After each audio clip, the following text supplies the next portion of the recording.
Hello, ladies, gentlemen, boys and girls, friends, fans, and patrons. It is I, Seamus Coughlin, coming at you with the Freedomtoons 200,000 subscriber Ask Me Anything special live stream. First of all, I would just like to say this is completely surreal for me. I'm so excited about this. And overall, I'm just completely and utterly grateful.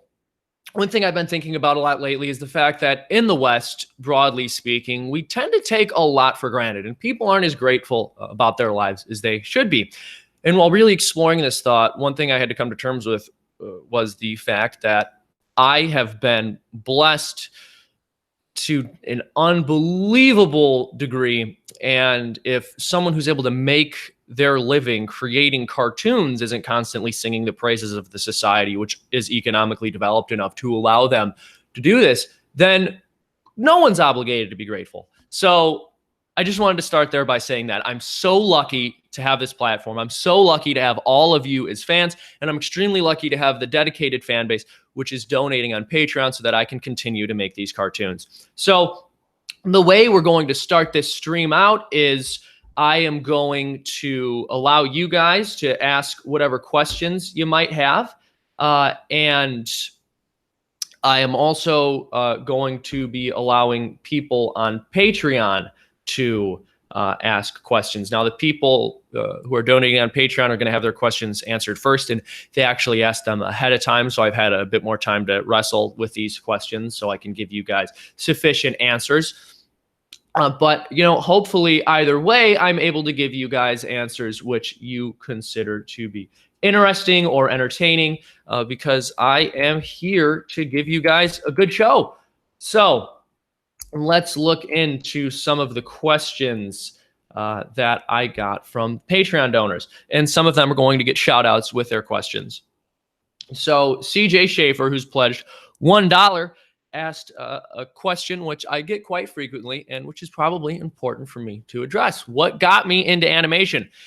It's difficult to say. I've been drawing cartoons since I was very young. I've always been interested in art. As a young child, I wanted to be an artist when I grew up, and I've pursued this for my entire life. I started to animate on the computer when I was about 13 years old. I purchased a copy of Macromedia Flash 3, which at that point was a long obsolete software, but I was able to use it to learn. And when I was about 14 years old, I started posting on the Craigslist classified ads to pick up freelance work as an animator. So even though my early stuff was not spectacular, I have been animating for a very long time now. That's something I love to do. And in terms of inspirations, really loved The Simpsons. Growing up, I actually wasn't allowed to watch it, but when my parents finally lifted that restriction when I was a bit older, I just became completely obsessed with the show. And I've always loved the sort of cynical style of humor mixed with animation, which for some period of time throughout the 50s and 60s and 70s had been viewed as a child's medium. And, you know, obviously that's not the case. Animation was initially used to entertain people of all ages.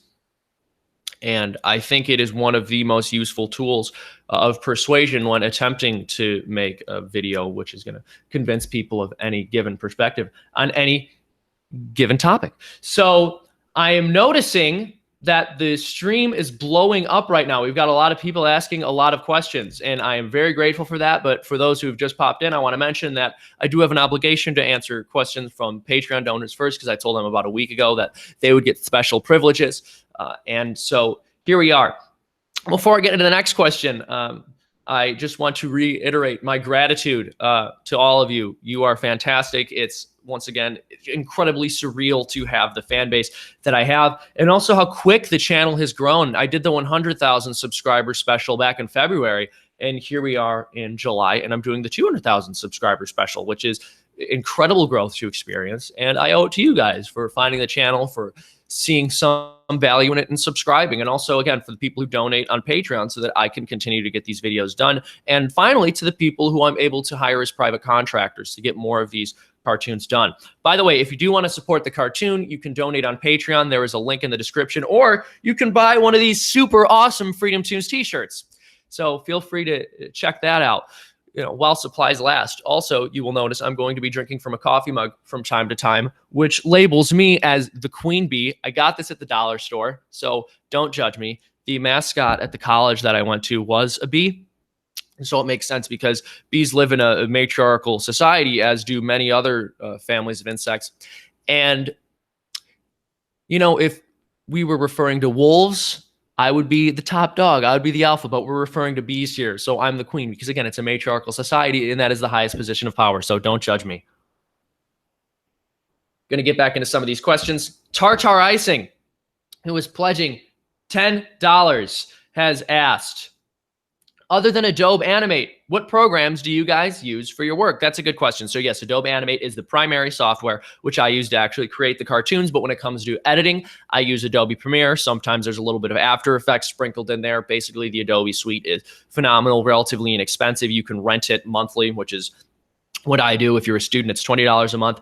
For me, it's about $30 a month because I'm no longer a student. And I think the highest it gets is about $40 a month, which might seem steep, but consider the fact that traditionally you had to pay $1,000 for a new suite every single year. And it was even a bit more expensive than that, actually. I remember at one point in time, just the animation software, which at that time was called Flash, cost like $500 for a new copy. And if you wanted to stay up to date, you had to order a new copy of that every year. So I find a lot of value in just renting the Adobe suite.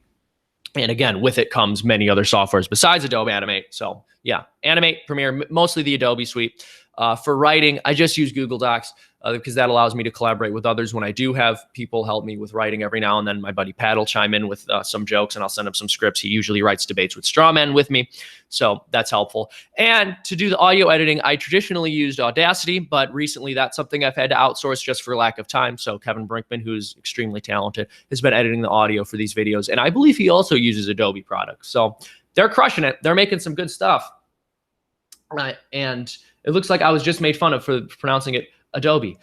Perhaps it's Adobe. I'm not sure. I am known to get things wrong from time to time, especially with my pronunciation. I apologize. So I was asked by Tyler, don't want to say their whole name because they didn't ask for me to, but they asked, were you always woke, or was there a catalyst that ignited the truth? I was just always woke. I came out of the womb knowing everything, and here we are now. No, that's an interesting question because I think we all go through so many ideological changes throughout our lifetimes, and we grow quite a bit. And so when you look at all of the opinions that comprise my worldview, it's not as if I arrived at each one of them at one point in time where there was just this grand moment where I had an epiphany. Just slowly over time, my position on different issues changed or were refined. I used to be a more traditional, classic, like Republican conservative, because that's the way I was raised mostly. I come from a strict Irish Catholic family, and by strict, I mean strict in terms of faith. My parents weren't, whipping me with a belt and forcing me to eat like potatoes and corned beef and cabbage every night. But, if you can tell from this, I still do hold the faith. It's very important to me. But again, I don't align with the Republican Party on many issues, at least not in terms of how they attempt to achieve their goals, because, even most conservative people know the Republican Party is a mess right now. Got to drain the swamp. But in terms of moving towards a more libertarian worldview, I remember back when I was in high school, there was this stoner in my Spanish class who was always talking about Ron Paul. And I was like, all right, maybe I'll Google this guy. So I did, and he blew my mind. He was one of the first and only politicians I've encountered in my entire lifetime who I could actually say was intellectually consistent and honest. So while I don't agree with Ron Paul on everything, I certainly started adopting more of his views, and I became interested in researching libertarianism. And I suppose that was sort of my journey down the rabbit hole. Again, in terms of my values as a person, the lifestyle that I live, I am more conservative, but I've explained in the past that you can be conservative or liberal and still consider yourself libertarian so long as you don't view the state as the proper tool for propagating your values. And that's basically where I land. I am more conservative than anything else, but I just don't believe the government should be involved in other people's lives. Of course, there are exceptions to that rule. For as much as I lament being saddled with the government, for as long as I have one, I think its primary duty should be to protect life, liberty, and property. So, and on issues such as abortion, that's just an obvious cut and dry case to me. The government has to protect life from cradle to grave, and even prior to cradle, conception to natural death. So that's probably the one issue where I could be considered to be using the state to promote a conservative opinion, but again, that's just a matter of life and death there. So I have to. But thank you for the question. Jacob asks if I'm a meme connoisseur. Absolutely. I love memes. And, I think they are, quite frankly, one of the most interesting and hilarious ways of spreading ideas. Obviously, you get a totally low resolution picture of whatever's being discussed by a meme. You're not exactly getting the most in-depth analysis possible, but they're hilarious. Some of them are really quite funny. So yes, I suppose I am a meme connoisseur. And as somebody has mentioned in the past, and as people have said, memes are dangerous and need to be banned. So for as much as I love memes, I understand why the British government is banning them. And by the way, that's obvious sarcasm. That's insane. So Brian asks, is there a Louder with Crowder cartoon in the works? That's a great question. So I actually spoke with Steven Crowder a couple weeks ago. We've been going back and forth. He's incredibly busy. The man's a powerhouse. He's producing a late night show with, as far as I'm aware, I would imagine like a smaller staff and budget than most late night shows on television get, but it's of a comparable quality. So the man has a lot going on, and I could be wrong. Maybe the budget is just this high, but the point is Crowder's doing a lot of great stuff. So I don't blame him for being busy. But I guess the short answer is we have talked. I am interested in working with him on something. He's expressed interest in collaborating with me on something. We're going to see how all the pieces fall together. But until then, yes, I am interested in doing a video where I do an impression of Crowder. I don't want to get too deep into what that's going to be. I'd rather it be more of a surprise because that's highly anticipated. A lot of people have been asking me to do a Steven Crowder cartoon for quite some time. And so when it comes out, I think you guys will enjoy it. Eworm has asked, any channels, people, books, recommendations for anti-SJWism and true libertarianism and all that? That's a good question. So as mentioned, Ron Paul was sort of my gateway drug, but that's kind of a cliche answer at this point. Cliches exist for a reason, but I would like to give you something a bit more interesting than that. One book I'm reading right now, which I've been reading for quite a while, to be honest, just because I'm so busy and it's really on and off. It's hard for me to commit to anything right now, but The Creature from Jekyll Island is great. Some of it gets like a little bit into conspiracy theory territory, but man, it's good. And it's actually really educational and informative. So I very much enjoy it. And that's something I would recommend because even if you don't agree with all of his conclusions, he's got a lot of his facts right about the U.S. financial system. So that's just a book I highly recommend. In terms of other recommendations, I think it's going to be difficult for me to recommend any channels that people who have found Freedomtoons have yet to hear of because I'm smaller than most of the people I admire in terms of my reach. So, there's like Ben Shapiro and Jordan Peterson, those types, just incredibly brilliant people who can sum these things up far more beautifully and eloquently than I can. But you've probably heard of them. If you've heard of me, that's almost certain. So wish I could give you more interesting answers. I got some books on the shelf back here that might help. I read The Complete Infidel's Guide to Free Speech a while ago. I actually interviewed Robert Spencer for Being Libertarian, never ended up airing the interview, but we might do that at some point in the future. He's a brilliant guy, and his book is quite well-informed and well-researched. So that's something else I'd recommend you read. Also The End of Racism. That one's behind me. Dinesh D'Souza, if you haven't heard of him, he's a pretty interesting figure. Again, don't agree with him on everything, but I've done two videos actually where I defend him. One, it's really the point of the video, and the other, it's more like tangentially related to the topic I'm discussing. But Dinesh is someone I would recommend. Moving on to the next question from Jason. Will you ever do a music video / compilation of your characters, maybe paired with an original song by Chris Raygun? This is an interesting question, and this is probably as good a time as any to mention this. I do plan on producing a Freedomtoons album. It's basically going to be comedy songs with animated music videos, sort of taking on the normal topics that I usually discuss, but in a different way. So going to have some songs produced. I'm talking with some very talented people on having that done, and I think we're going to have some really awesome stuff. So I think that answers that question. I'm going to go over to the live chat just to make sure that my internet is working properly and I'm not lagging, because the last time that was a problem. I've since changed internet providers.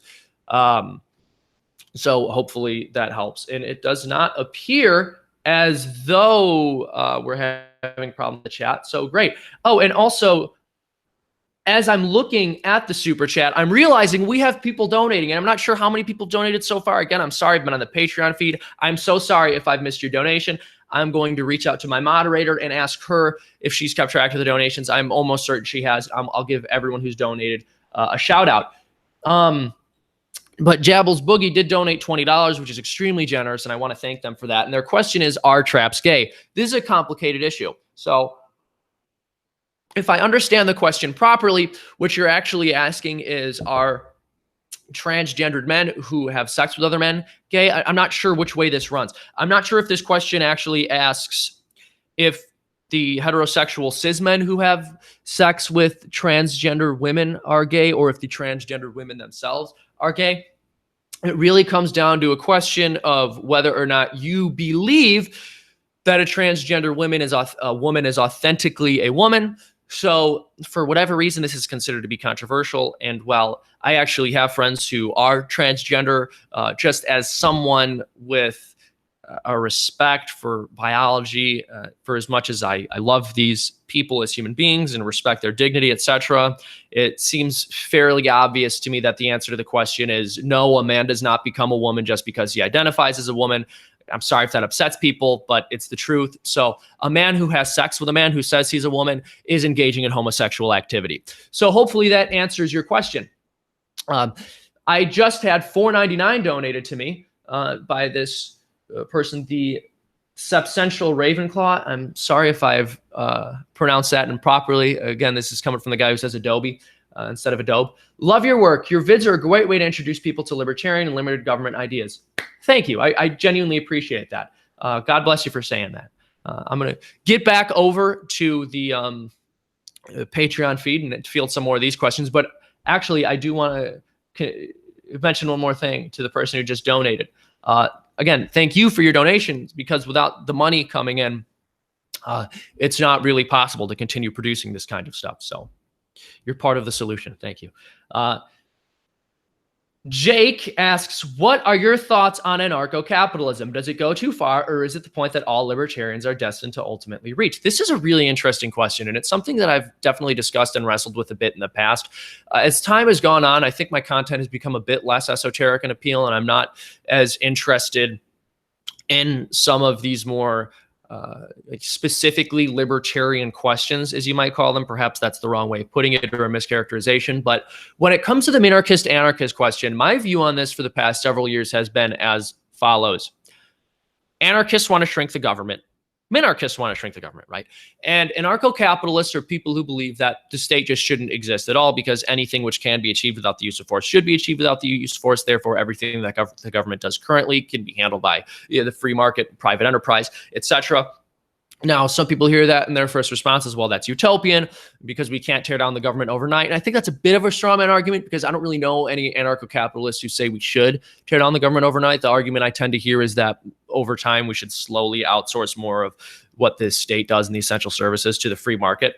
But I think the main point here is that, well, a minarchist believes the government should be, let's say, 5% of its current size, and an anarchist believes the government should be 0% of its current size.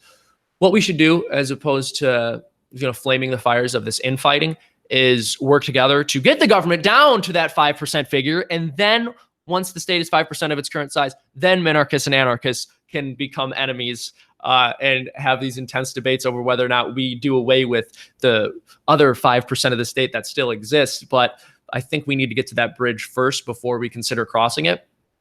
Right now, what I'm most interested in is uniting everyone who wants to shrink government and getting them on that train. So while, yes, on a philosophical level, I absolutely agree that anything that can be done without the use of force should be done without the use of force, I'm still in a place where I'm not entirely certain that that's completely possible. And I'm not even saying I'm closed off to it. It could be possible. And people have made good arguments for as why it might be. But right now, what's most important is that we really work to undo some of the tyranny that exists today, because the honest truth is the state didn't get to its current size overnight. it's been built up one law at a time. And that's how we're going to regain our freedom, is by pulling the state apart one law at a time until, again, it gets to a reasonably small size. And then I think it's going to be important to have the discussion as to whether or not we outsource what is left to the free market. So hopefully that answers the question. If not, I will be called out in the super chat. So I'll be taking a look at that in a moment.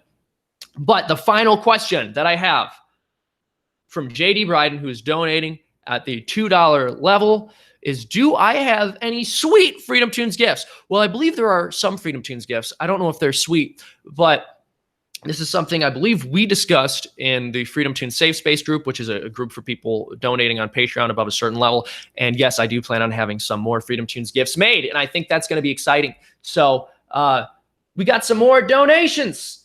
$5. Will you do from Hard Boiled Entertainment, will you do a second Dave Rubin video? And could you do an impression of him for us right here, right now? Absolutely. I don't know if I'm going to be doing a second one. I'll probably be doing videos in the future, including the Dave Rubin character. I don't know if they're going to be direct sequels to the one that I made previously. Dave Rubin is someone whose work I enjoyed immensely, and the fact that he was such a good sport about the video that I did of him speaks volumes to his character. So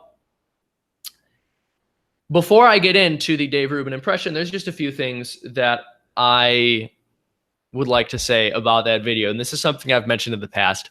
When I first did the video, my intention was to just goof on him because, again, I like Dave Rubin, and I've mentioned this in the past, is someone who was the youngest of 4 children and had 2 older brothers.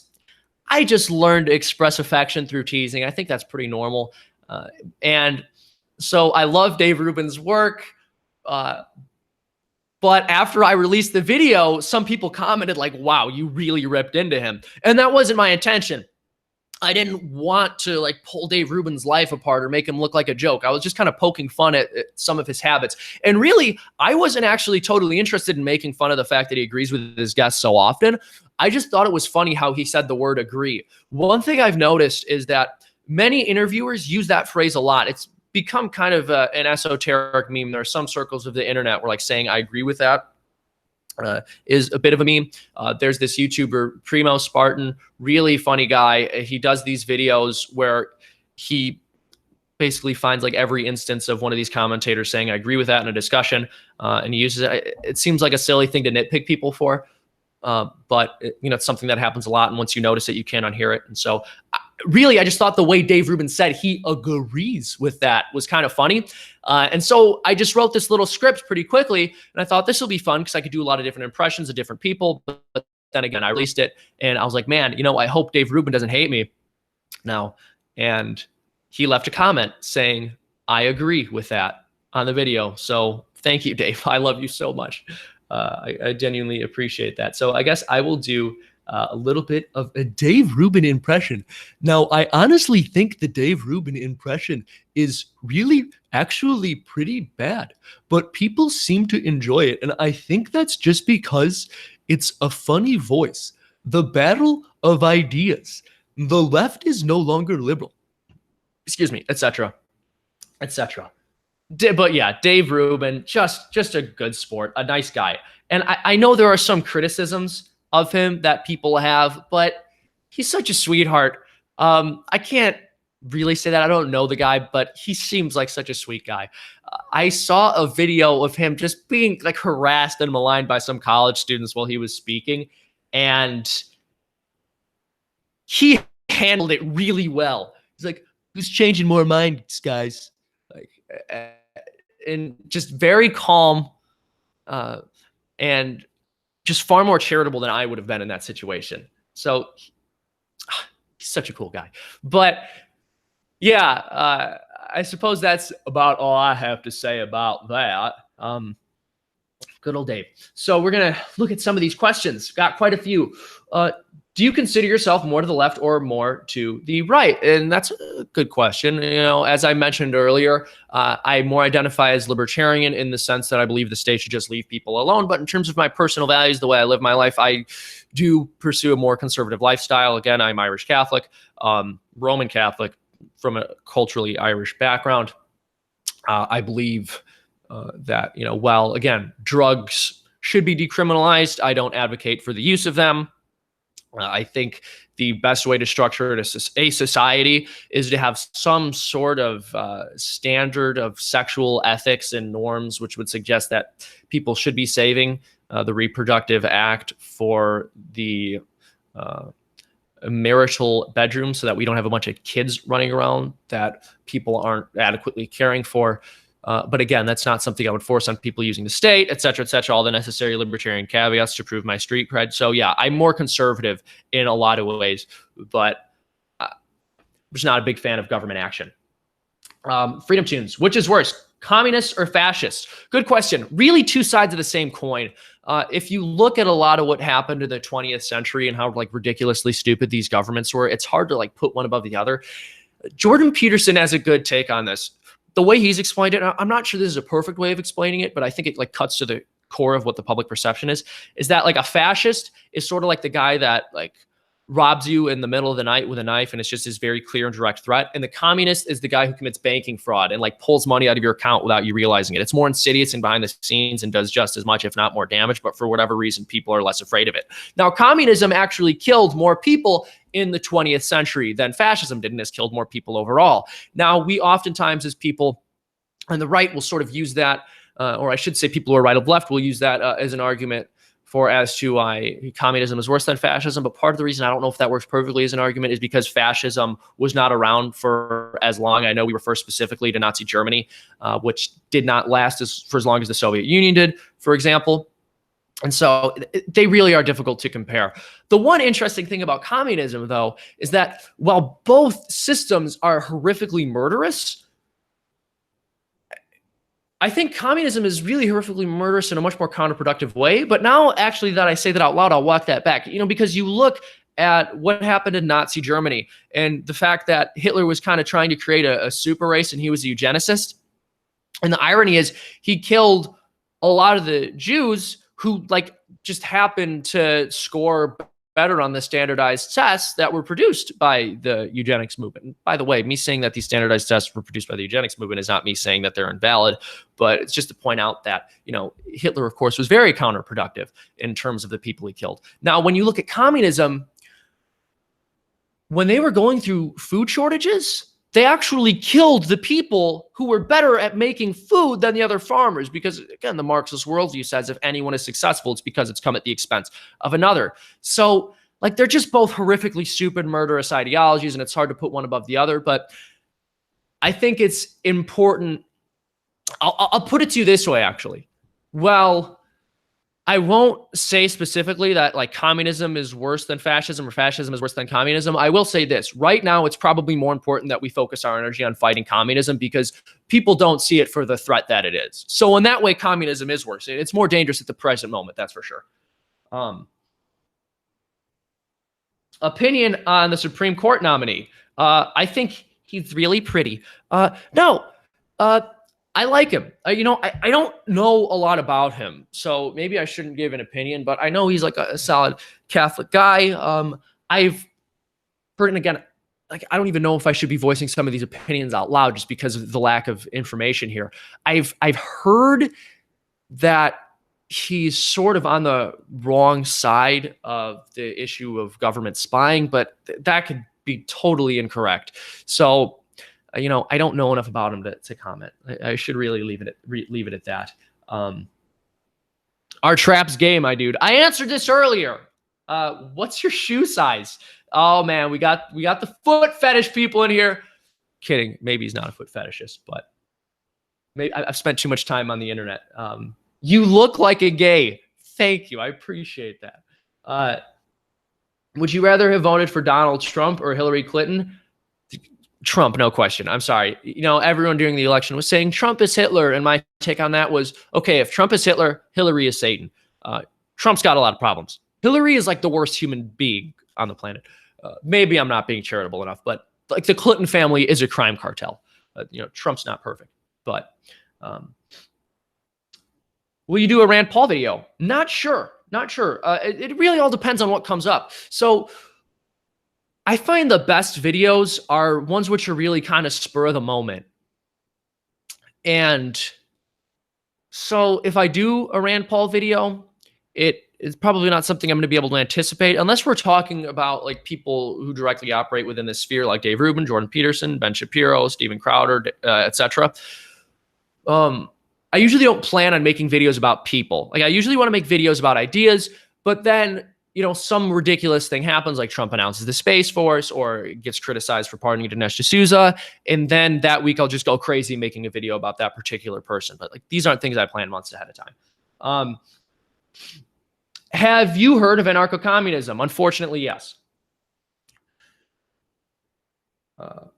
When did the debunkers start? That's a good question. So I did a video probably about 2 years ago, and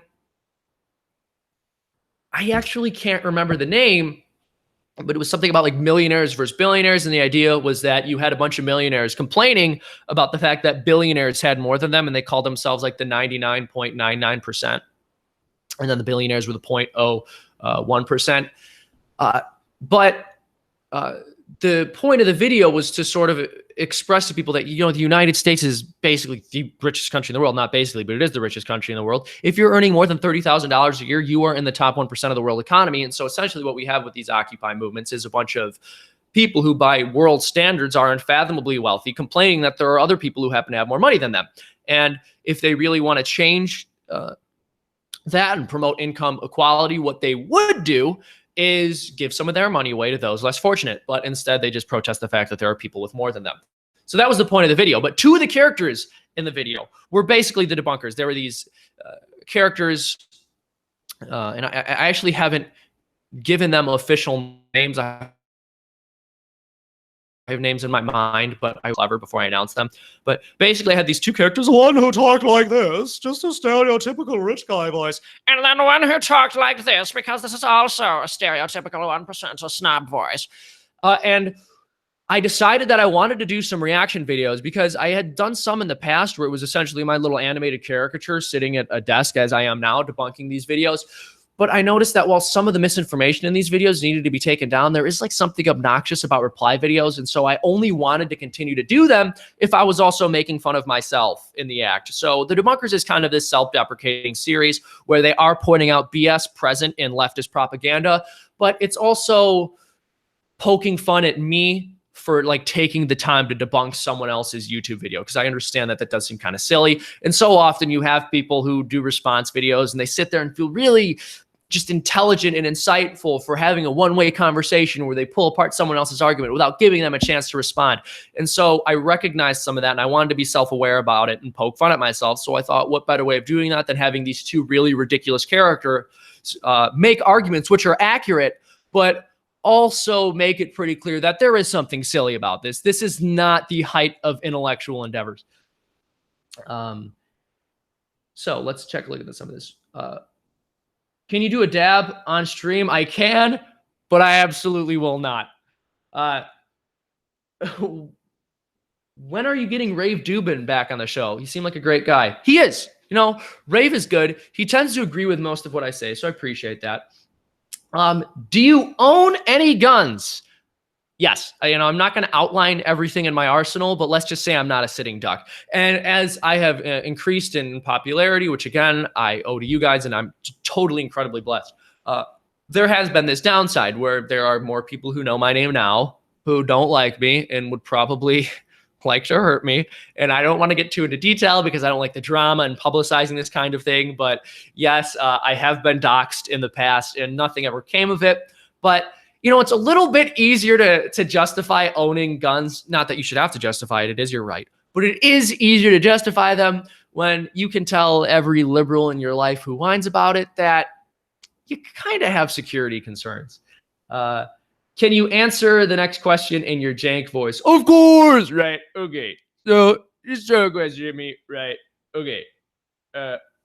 Okay. Do you like Side 10, right? Have you tried collaborating? Of course, right? Okay. So I like Side 10. Right. I've actually commented on his channel. He's seen some of my stuff, right? We've talked, right? But it's kind of hard to get a hold of. As far as I'm aware, he's completely anonymous because like he goes after Islam. Oh, he insults Islam, right? More than I do. So his security concerns, right, they're just much more serious than mine. Okay, right. Okay, so side 10, all right, he's got security concerns, just an anonymous guy, right? Okay, so hard to get a hold of. I haven't been able to collaborate. Would love to, right? It'd be great to collaborate with him on something. Okay, he's good. He's funny, right? So I've answered it as Jane. And that was by Fancy Dad, who donated $10. I'd like to thank you for that. You look better animated. Yes, I love you. Yes, I totally do. So this is actually kind of a funny point to make, but it's something I should touch on. Usually when I do caricatures of people, I try to make them look just as goofy looking as possible. And some people are like, oh, you're hypocritical because you don't like make yourself look nearly as ugly as an animation as you are. But part of that is, first of all, I created this caricature of myself for Freedomtoons years ago just for an update video. And it's evolved a little bit over time, but the sort of caricature that I've created for myself has become the Freedomtoons mascot. So like I can't really change it. And it can't look like too silly or as silly as the other caricatures generally do, because you need like some kind of appeal. So the little Freedomtoons character actually sort of has its own life outside of representing me as a person or being my avatar. So I can't really change that. But yeah, I would definitely like to do a cartoon, like really ripping into myself and making fun of myself the way I do some of these other people. I think that's necessary. What is your least favorite thing about the president? Let me think about that. That's a good question. So there's a lot. Again, I'm no lover of Trump. Part of why I sort of stay away from criticizing him is just because it's hard to do so without being utterly banal at this point. I mean, everyone's got their opinion on him, and most of them range from like, he's Hitler to he's orange. And that's totally boring. One thing I promised myself when I started making these videos is that if I could, I was going to avoid, making criticisms or points or arguments that I knew other people had been making if they weren't like already popular or if they didn't need to be boosted in some way. So Trump is pretty well criticized by the media. And so it's like, I don't feel as much of a call to action there. It's not to say I won't make fun of him, and I did. When he launched the Space Force, I just dropped everything to make a video about it because it was so silly. And also because Trump as Captain Kirk just works really well. They're similar characters in a lot of ways, for better or for worse. So I thought that was a comparison people had made. I didn't see Trump compared to Captain Kirk. So like that was a video I was willing to make. So, but again, like an actual criticism of the president, I wasn't happy with his intervention in Syria. Again, I don't exactly think he like promotes family values in any serious way, but the way I see Trump is he's sort of like that pagan Roman emperor who doesn't kill the Christians. And of course, I'm being hyperbolic here, but the idea is like you have so many politicians who will claim to be Christian, but just support policies which are totally antithetical to Christian values and also our interests, not only as Americans, but as Christians. And Trump, again, not perfect and not a paragon of Christian virtue, but like he's not going to force me to pay for someone else's birth control with my taxes. So I can forgive him for that. You are not ugly, Betty. Thank you. Nice beard, bro, if you can call it a beard. I haven't shaved for a couple days. I was speaking with somebody before I did this live stream. I'll actually give her a shout out. She's the moderator. And I was like, should I shave? And she's like, nah, don't worry about it. And so I did it. But yeah, I just get so busy with animating. I love what I do, but it does keep me busy. Like I wake up, I animate, I go to sleep. So I don't have time to take care of hygiene all the time, but that also makes me a better representative of libertarianism. If I was clean and I didn't smell bad, it would be false advertisement. LOL. Least favorite president. That's a good question. If we're talking historically, probably Woodrow Wilson. FDR had his problems as well, and not a big Obama fan. What do you think of yourselves being a supporter of trickle-down economics? I'm obviously kidding, as it doesn't exist and is a media buzz term. I'm glad you realize that. So this person's name is Summary. They donated $5. I'd like to thank them for that. Trickle-down economics is such a silly phrase. It's just a complete straw man argument. There's no economist on either side of the political spectrum which actually advocates for something that they call trickle-down economics. What it basically is, and I'll try to summarize it here as best as I can. And, I'm not someone with a strong background in economics, but I do work very closely with an economics think tank called the Foundation for Economic Education. A lot of you people have probably seen some of the videos I've produced for them. And one fact is that money is never totally isolated amongst one group of people. Even if the 1% does have a lot of money, they spend it. And even if it's not in ways that seem as though, they're direct spending or is direct spending, when they keep their money in the bank reinvests that goes into the stock market. When the stock market does better, people with 401ks have more wealth generated for themselves. They're able to retire more easily. So this basic truth of economics has been totally mischaracterized as an argument that because when rich people spend money, it helps people, that we should just give rich people all of the money that we have and hope that they'll give some of it back to us, which again is a total mischaracterization. It's not what anyone was ever saying. Trickle-down economics is not an actual thing. No one on the right side of the political spectrum has ever said it was. We've just expressed the basic economic truth that when one group of people spends money, that money goes to another group of people because that's how trade works. There isn't enough time to go into Hillary's issues, someone said. Yes, that is true. What kind of music do you like? That's a good question.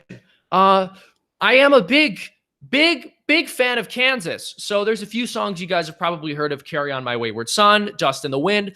I recently bought some of their albums. I shouldn't say recently, probably like 2 summers ago. And I listened to them for the first time. Again, I knew about their hits, but I hadn't actually sat down and listened to one of their albums back to back. And I found that they're so incredible. Dust in the Wind is on an album called Point of No Return, for example. And it's an incredible song, but it's not even the best song on that album. Like, they are such an underrated band, and they're not in the Rock and Roll Hall of Fame because people consider progressive rock to be pretentious. But Kansas is an amazing band. I would recommend all of you listen to them. What's another question? Or what's another form of music I like? Again, a lot of classic rock, some country, I guess. Not really country, actually, folk. Like, I like some Gordon Lightfoot, James Taylor, John Denver. And then there's some modern stuff I like. Every now and then I listen to pop. EDM can be decent. I guess that's all I have to say about that. I'm not exactly a brilliant connoisseur of music. I couldn't tell you a lot about music theory, but I love Kansas. 2 songs I recommend from them that don't get enough play or attention are Nobody's Home. It's a really beautiful song, especially if you like violin, and Hopelessly Human, which is an incredible song. I actually consider it to be one of the best rock and roll songs of all time. It genuinely is up there with like Stairway to Heaven and Freebird, but it just doesn't get the play and attention that those other songs get, which breaks my heart. But you guys should definitely check those songs out. And if you don't fall in love with the band after hearing those songs, you just don't have good taste.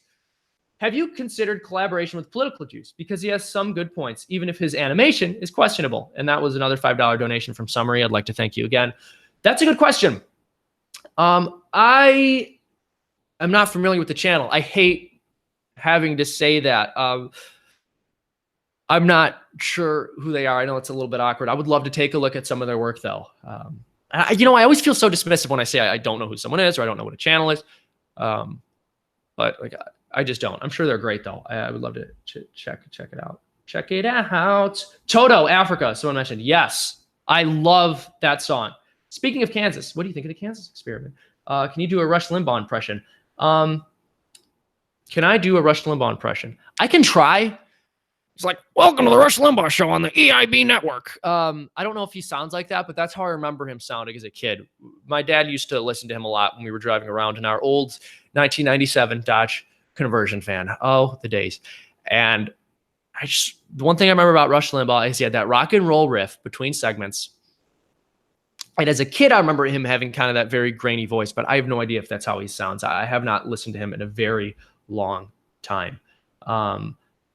I have not. Kansas will tour this fall playing the Point of No Return. Are you kidding me? That is incredible. Why didn't I know that? Thank you for telling me that, David Rogers. That is amazing. Love to see Alex Jones and Jank face off in a cartoon. That was a $1.99 donation for Bullet Club. Thank you so much for that donation. that could be a fun cartoon. They're comparable in a lot of ways. Here's the thing about Cenk Uygur, which I find kind of interesting. This isn't to sound like crappy or dismissive, because even when people disagree with you, I think it's important to maintain some level of civility. But for a while, I genuinely did wonder like where Cenk's popularity came from. You know, I understand that he is left-leaning and there's all sorts of, it's going to sound harsh, but there's a huge market for political hackery. But maybe that's not enough. And so I was kind of questioning what makes him so popular. Is it because he was the first, you know, to really appear in this space and, you know, echo the perspectives of the dominant media culture within the realm of new media? But something that was pointed out to me, Cenk is, for all of his weird idiosyncrasies and, you know, shortcomings, he's one of the few leftist commentators who is that far towards that end of the political spectrum, who is a man and isn't like a soy boy. You know what I mean? Like if there's one thing you can't say about Cenk, it's that he's like some little like soy boy, cuck boy. He's a very imposing figure, and he's loud and he's belligerent and he has a presence. Like he's not this dainty little soft-handed man boy sitting in the corner like, well, this is my opinion on it, which just happens to be the case with most leftist commentators. And so I actually think that's where a lot of Cenk's fame comes from. And the same is sort of true of Alex Jones. I mean, Alex Jones is also someone you could describe as belligerent, probably more so. And there's appeal there. There's some kind of appeal there. So I got, I believe, another donation, $2 from Summary, saying, don't feel bad about knowing who Political Juice is. It's a new channel. Well, thank you. And thank you for the donation. Gonna check out some more of these chats before I welcome the Freedomtoons donors in. Question. Since you're an animator, what is your favorite animated movie/show? Well, because I have such a high IQ, Rick and Morty. I mean, is that even a question? No, I love Rick and Morty, to be honest. It's hard to pick my favorite. I love The Simpsons. I mentioned that earlier, and especially the early Simpsons. There's something about that show that is genuinely special. And I love the old school animation, and that they're one of the last shows that's still holding on to that. And you know, that sort of cynical approach to the animated medium, to me, was revolutionary at the time, and there's still a lot of value there. Ooh, I got a $5 donation here. Got to give a shout out from Ryan. Thank you so much for countless hours you put into making a fantastic channel. You're doing good in this world by spreading the truth. Thumbs up, priceless. Thank you. I genuinely appreciate that. I love doing what I do. As mentioned, I'll never complain about it, but it is a lot of work. And so, you know, the thank yous and the donations and just any moral support goes a long way. So what other questions did I have? Do you remember Rocko's Modern Life? Yes, I do. You know, you have a pretty high IQ to understand Rick and Morty. Yes. So one thing people often ask me to do is impressions. And I have like a decent Rick and Morty impression. I did it on the 100,000 subscriber stream. So I'm going to try that for you guys now, even though nobody asked. Hold on. You're going to give me a second. Oh, Morty. We got to do the thing. Oh, gee, Rick. I don't want to be on the Freedomtoons live stream. I don't care, Morty.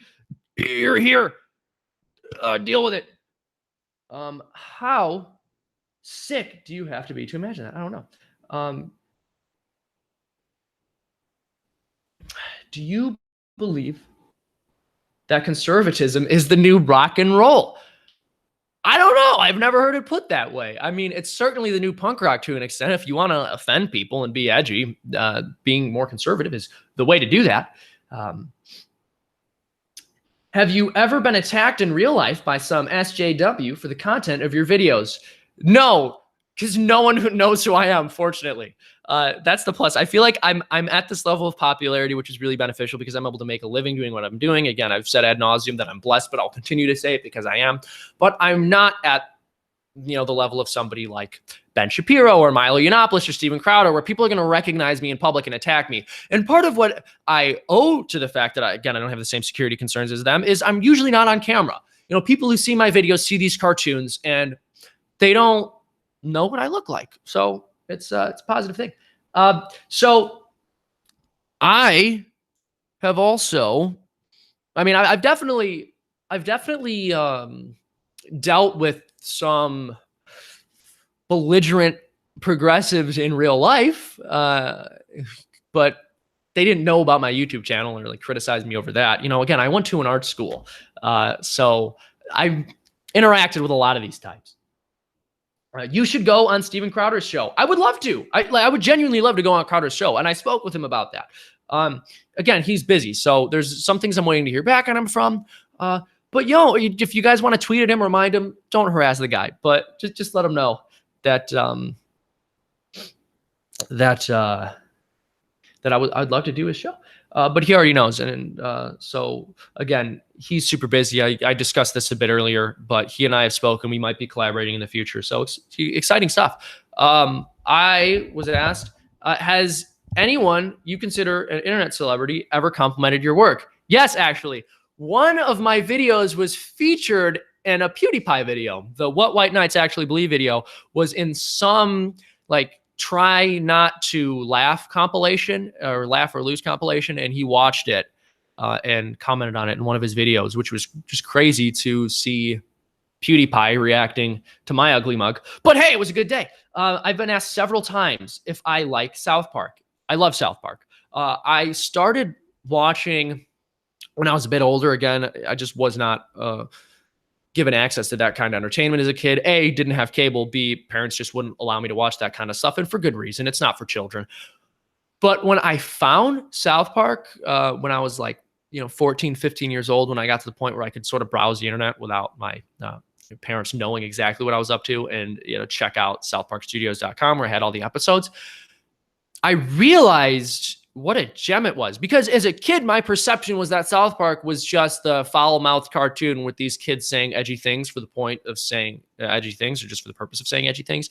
But as I started watching, I realized that it lined up with my sense of humor perfectly. Again, I don't agree with all of the content on that show. It's not as if I'm some massive fanboy who will follow them to the ends of the world. But first of all, it was incredibly ballsy that they tried showing Muhammad. And of course, Comedy Central copped out. But at least they had the decency to admit it was out of fear as opposed to tolerance. And so you got to give it to him there. And yeah, no, South Park is just a very well done show. And another part of why I have so much respect for Trey Parker and Matt Stone and the whole crew that puts that show together is because they make an episode every week. This is something a lot of people don't know about animation, but the average animated television show takes about 6 to 9 months to produce, depending on the sophistication of quality. So Family Guy takes about 6 months to produce an episode. The Simpsons takes 9 months.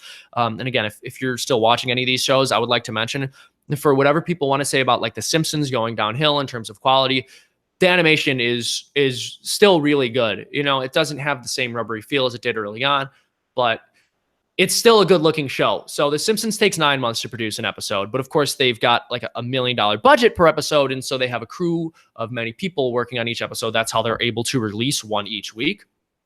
Again, Family Guy takes 6 months an episode. The only animated show which actually creates their episode the week that it airs is South Park. And that's no easy task. And it's part of why the animation is, more limited compared to the other stuff that they do. But it's still quite an achievement. As someone who struggles to put out an animated video on YouTube once a week, which is just sufficiently less complex than what it's created at South Park, in terms of writing quality and length, I can attest to the fact that it's no easy task. And again, it's difficult to compare because I have a much smaller crew and I'm working with less of a budget, but it's still not easy for them. So yes, like South Park. We're going to check out some more of these comments before we allow people in. How do you deal with people calling themselves libertarian socialists? I swear it's an actual thing. Yes, it is. You're right about that. Unfortunately, libertarian socialists are a thing. So you kind of get into a word game here, because while libertarianism in the US is generally conflated with classical liberalism and the non-aggression principle, etc., I believe the word was actually initially coined by Rousseauians. My history of philosophy could be off there, but many people who identified with the libertarian label early on were socialist. So it's not quite as much of a contradiction as we like to think, but when you're using the term libertarian the way people in the US use the term libertarian, yes, libertarian socialism is an oxymoron. You can't believe in the non-aggression principle while also believing it's completely legitimate for the state to use force to redistribute wealth. So let's see what else. Seamus looks like... That is so gross. I start reading some of these questions. They're just too offensive for me to say out loud. What are the goals for this channel? I just want to keep growing it. I just want to keep producing the content that I'm producing, hopefully, of a progressively higher quality. As the budget increases and we pull in more donations on Patreon, which again, the link is in the description, the more people I can outsource work to and the better looking the videos can become. I think one of the best looking videos I've released recently was the wage gap video. I think you should all check that out if you haven't. It's performed very well. So just to sort of break this down, that's a video which I spent like several weeks on. Again, I release a video once every week. So how did I spend several weeks on that? Let me just sort of break down the animation process here for you guys. The way it works is that I'll create like a bunch of videos at once with like Dr. Mac and Debates with Strawman and the Debunkers. And then I'll release those videos once per week. And then like throughout the entire month is those are released because again, those are the ones that are like cheaper and easier to make. I'll be working on producing something of like a higher quality and higher budget. And so like videos like that get produced as a result. So you may have noticed that in June, a lot of the videos did not look as pretty as that wage gap bake sale video did. And there's a reason for that because June was one of the only months in the history of Freedomtoons where I actually created a new video the week that it was released 3 times in a row. Again, normally I have videos in the can, which I release, and then there's just a video at the end of the month, which I'll actually make the week of or the month of to stay fresh and relevant. That past month, there were so many interesting current events. There was, the left complaining about what the NFL had done by telling its players they had to stand for the national anthem.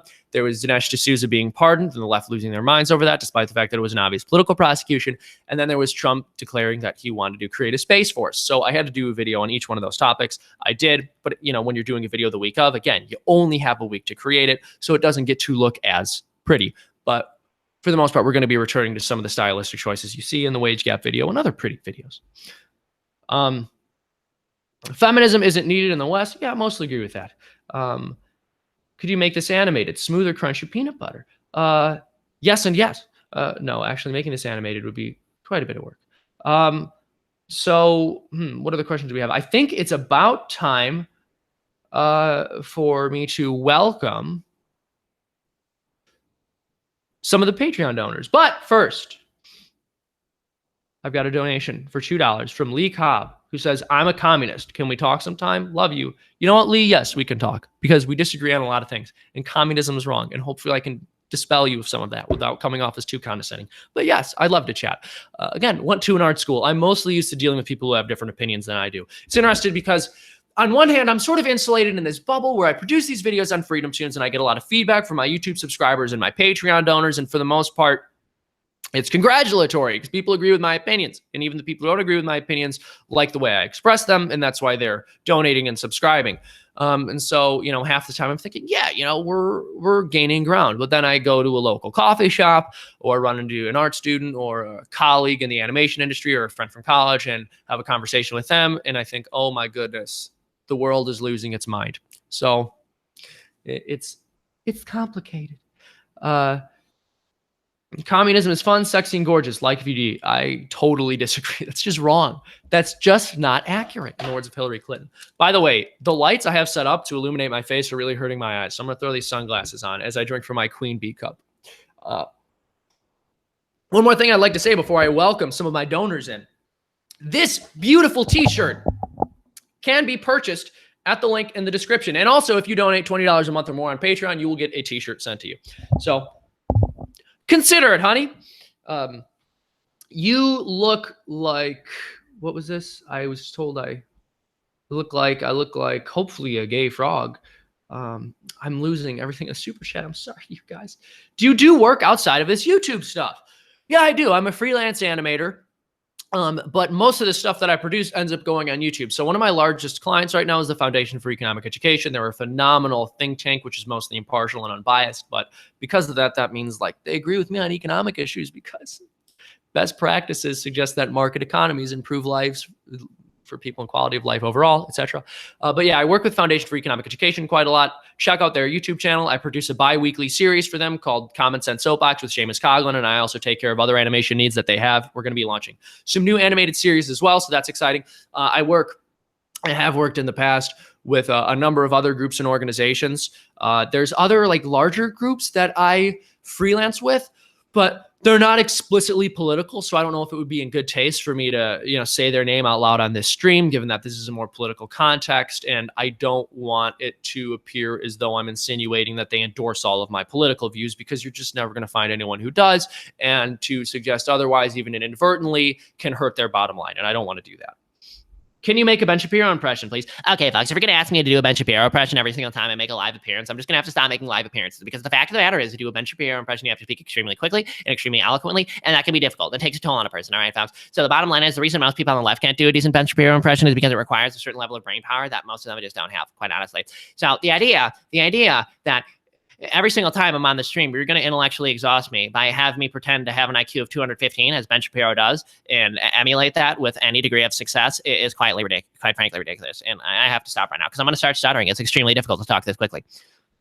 When I first introduced my mother to Ben Shapiro, she said, wow, that is the only person on the planet who speaks faster than you do. And she's right. He speaks a good deal faster than I do.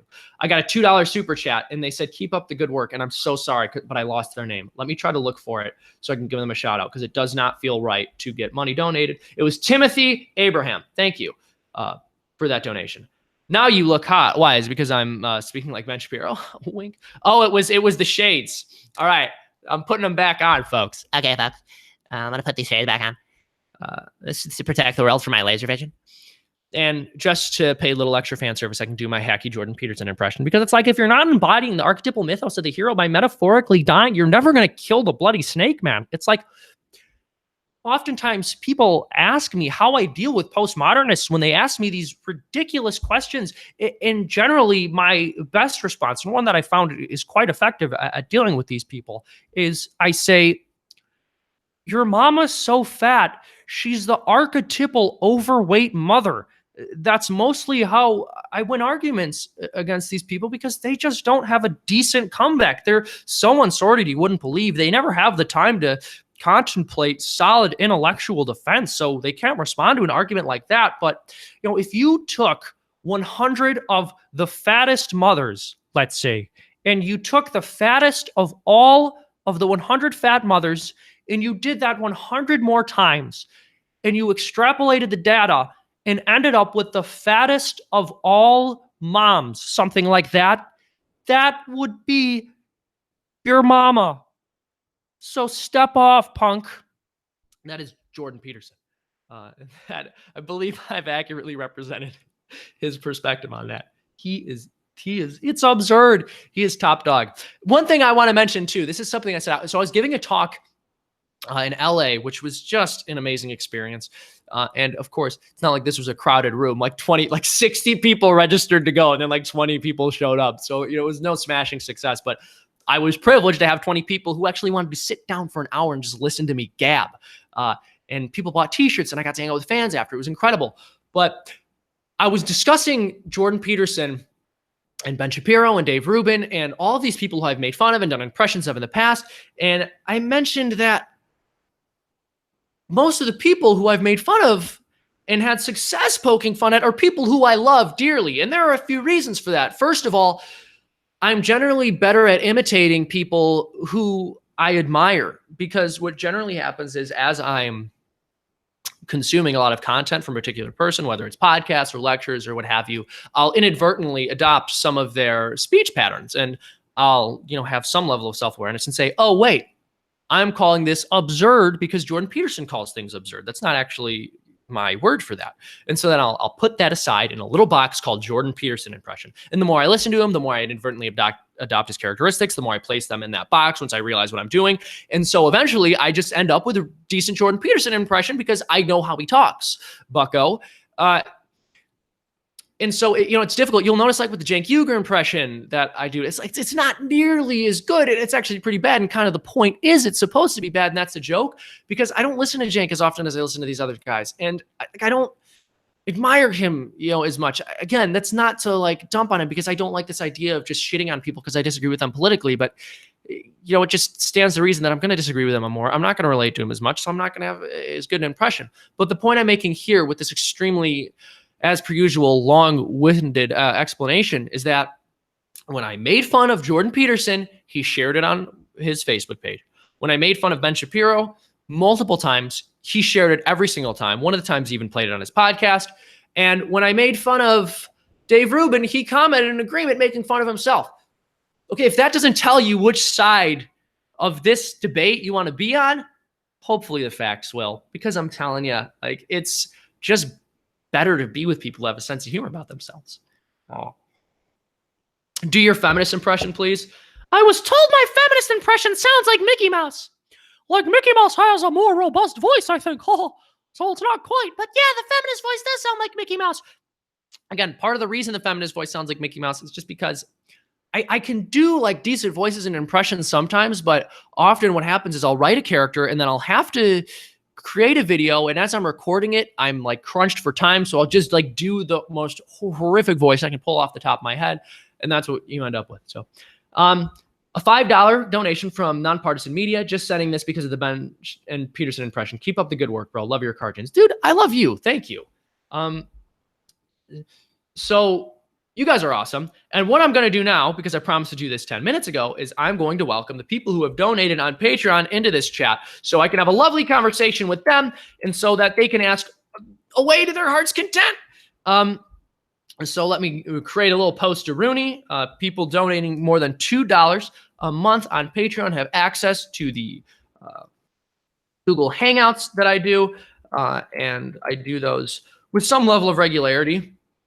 But this is, not only a live stream, it is a Google Hangout. So for the second half, I'm going to be bringing real, live human beings in to interact with me. So let me create this post right now. 200K subscriber special.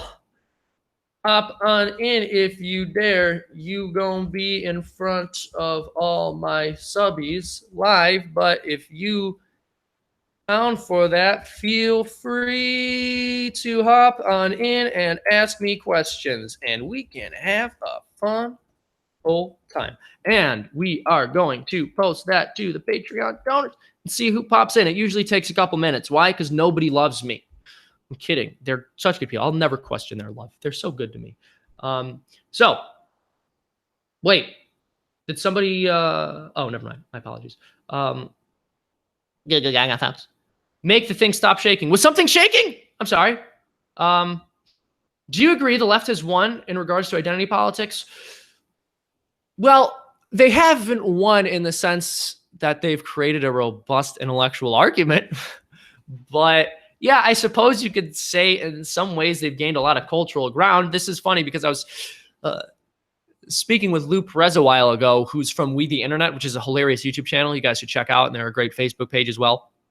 And he and I became Facebook friends, and he posted something today saying, like, why is it that people who are into identity politics, like, tend to be more likely to be terrible individuals, which, was kind of a joke.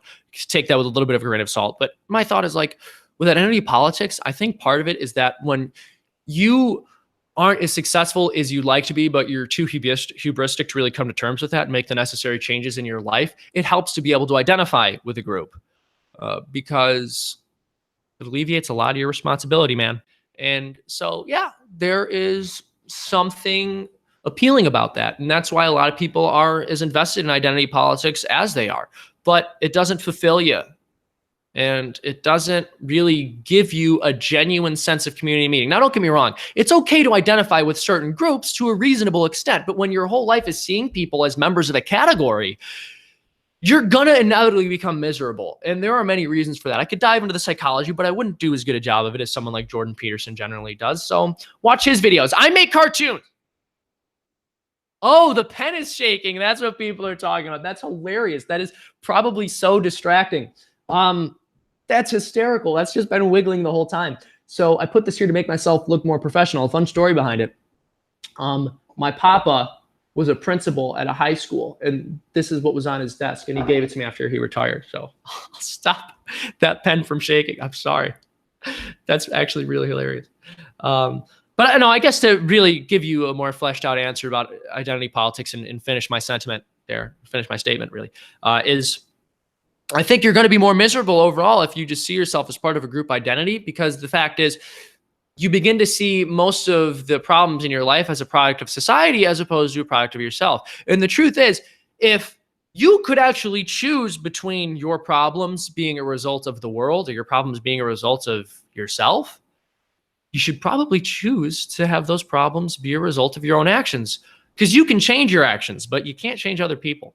And the problem is when you're so invested in identity politics that you see yourself and others as members of a group and nothing else, you're never going to be able to improve your circumstances because only the individual acts. And if you fail to recognize that, what can you really do? I got a $5 donation here. From James Love. Is Trump destroying our enemies, SJWs, or is he just making them have a meltdown? Rust Belt flip for Senate is proof. Oh my gosh, by the way, I just realized someone hopped in the Google Hangout. I've been looking at the chat. I will speak to you in a moment, good old JP. So let me pull this back up. I'll answer this question first. Is Trump destroying our enemies, or is he just making them have meltdowns? Rust Belt flip is proof, or will Kanye take 2024? I think this is multifaceted. Maybe you have to be a bit more nuanced there, because I think Kanye could take 2024 either way, realistically. I'll put it to you this way. What other rappers are out here talking about whoop-diddy scoop, scoop-diddy whoop, whoop-diddy poop-diddy scoop? This is important stuff. And if Kanye is the only person brave enough to speak on that, then he deserves the Oval Office. And part of why Trump was elected is because he was really externalizing and vocalizing the concerns that many people have been so used to internalizing. And I think the same is true in the community of the target demographic of hip hop when it comes to whoop-diddy scoop. And Kanye is willing to talk about that. So, but in all seriousness, you know, Trump is not some perfect savior who's going to solve all our problems. I think I've been clear about my position on that. But yeah, he's making their heads explode, and that's fun to watch. Who knows if it does anything good or bad in the long term? It could really go either way. So it's possible that what's happening is he's just empowering the silent majority to the point that people are going to be unafraid to speak their truth. Or it's also possible that he's going to like push these people, and by these people, I mean our ideological enemies, into a corner, and they're just going to lose their minds and come back stronger than ever before. It's hard to say. And I think at the heart of this question is really a request to have me make a prediction about Trump. I am so not in the business of doing that. Trump has surprised us, love him or hate him, in almost every way imaginable. So, you know, I can't even begin to speculate on the ramifications of what his actions will be. I wish I could give you a better answer than that, but like he's so... he's just such a wild card that it's so hard to know. Why no tunes with Rogan yet? The $5. Oh, hold on. Did I not give a shout out to the last person? I can't remember if I forgot or not. I'm sorry. 2 more questions, then I'm going to get to the Google Hangout. $5. Why no tunes with Joe Rogan yet? P.S. As long as the left runs universities and universities remain relevant, identity politics will be mainstream. Yeah, I think there's probably some truth there. But we can't take for granted that that's always going to be the case. And thank you for your donation. $5 donation from Zachary Colley. Consider poking fun at... and someone asked if I've done a Joe Rogan cartoon. I'm not sure. I guess I could do a cartoon about him. But again, this is something I would really need to put some thought into. So I can't make any promises. But yeah, I would like to do a cartoon poking fun at Joe Rogan. I think that would be fun. Because, like... Hold on. Could you pull that up for me, Jamie? Like, I can't do an impression of his voice, but I think I have some of his mannerisms down. It's like, it's like, whoa. It's crazy. Like, all right, 20 years ago, people had no idea you'd have this thing called the internet, which just connects everybody. Like privacy, it's going to be a thing of the past. You're not going to be able to lie about things. It's like, it's crazy. So, okay. What else does Joe Rogan say? I'm trying to think of like another Joe Rogan-ism. We've got 330 million people and just one guy like representing everyone. It's an out-of-date system. We just have the head chimp in charge of everyone. That's what I have so far. I really need to work on the impression, but I think I've got his mannerisms down, which is the first part of the battle. Have you considered poking fun at the government with social contractor? What do you think of anarcho-capitalism? So I answered my question on anarcho-capitalism earlier, but I will be doing more social contractor videos. I'm not sure if y'all know what I'm talking about, but man, social contractor was a fun character to write, and I started writing more videos about him, and I'm going to be producing more. So that's exciting. So we have got JP in here. JP, feel free to unmute yourself and ask me whatever questions you had. You're talking to the queen bee right now, sir. All right. And by the way, in the chat, someone mentioned the government is making the frogs gay. I don't know if it's the government. I don't know if it's like directly the result of Obama era policies or if it's the deep state. Perhaps I'm repeating myself there, but yes, the government is putting chemicals in the water that are turning the freaking frogs gay. Do you understand that? I don't like them doing that. JP, did I mute you or are you just muting yourself? No, I'm muted. Oh, you're muting. JP. All right. So how are you doing? First of all, thank you for your donation, brother. Yeah, sure. No problem. You are on air. Yeah, my question is, I second the question from Master Endless about net neutrality. So what is your opinion?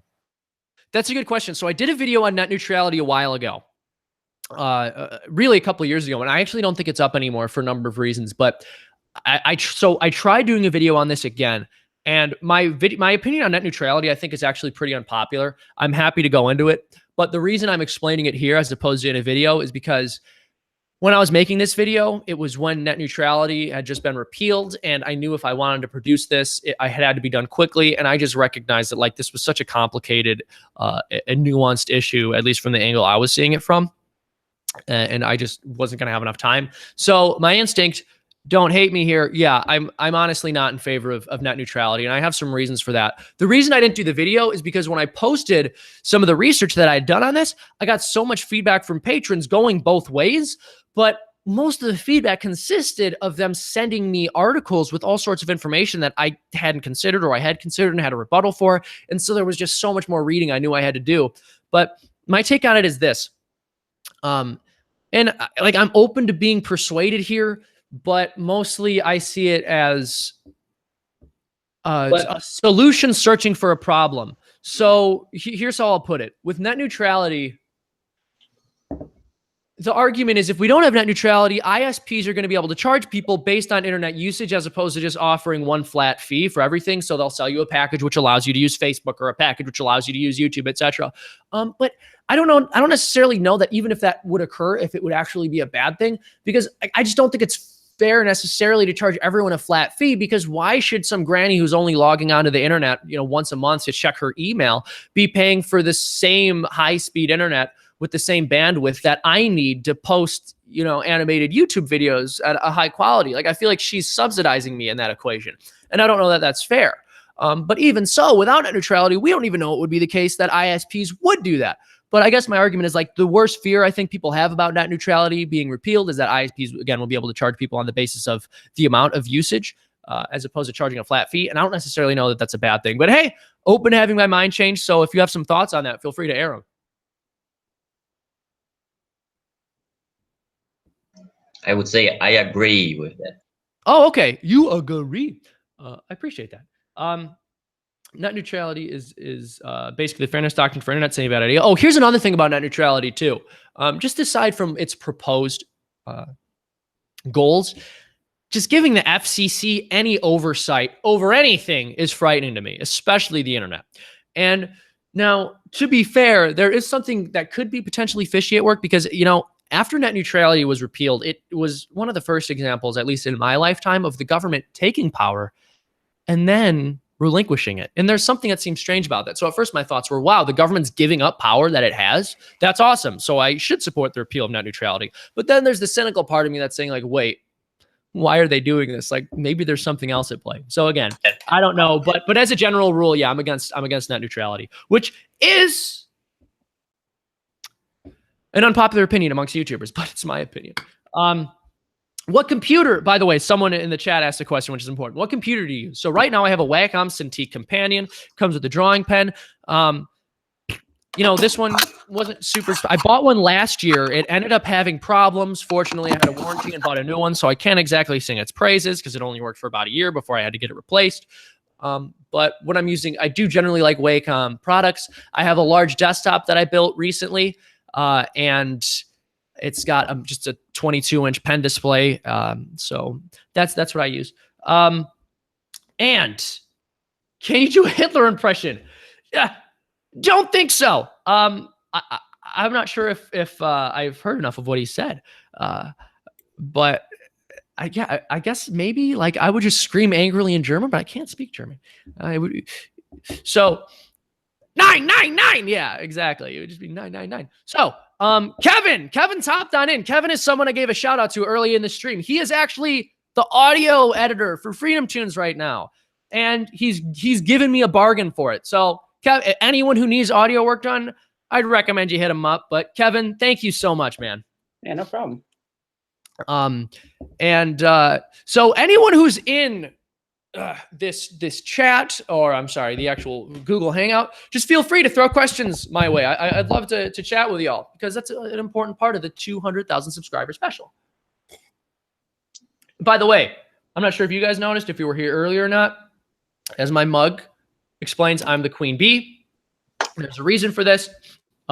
Bees are matriarchal, as is the case with many species of insect.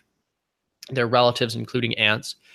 And so, if I was like in comparing myself to a wolf or a dog, I'd be like top dog. I'd be alpha. But like I'm comparing myself to bees here because the mascot at my college was a bee. And so if you're going to be the top dog of bees, if you're going to be the alpha of bees, you're going to be the queen bee, right? So I'm not gender bending here, guys. I want y'all to understand that. Also, the mug was $1 at the dollar store, so that's another reason. But I'm just rambling here. Can anyone throw a question my way? Or hold on. Have you ever played Depression Quest? If you're asking if I've played the video game, no, but I've lived it. I don't need Zoe Quinn's game. Anyone who wants to throw a question my way? I got a question. Yes. Okay, so animation and art, the industry is really super liberal. And I guess the question is, how did you decide to just, I guess, because if the Freedomtoons stuff didn't take off, then you would kind of like, you would be blacklisting yourself. Be in trouble. No one would want to work with you.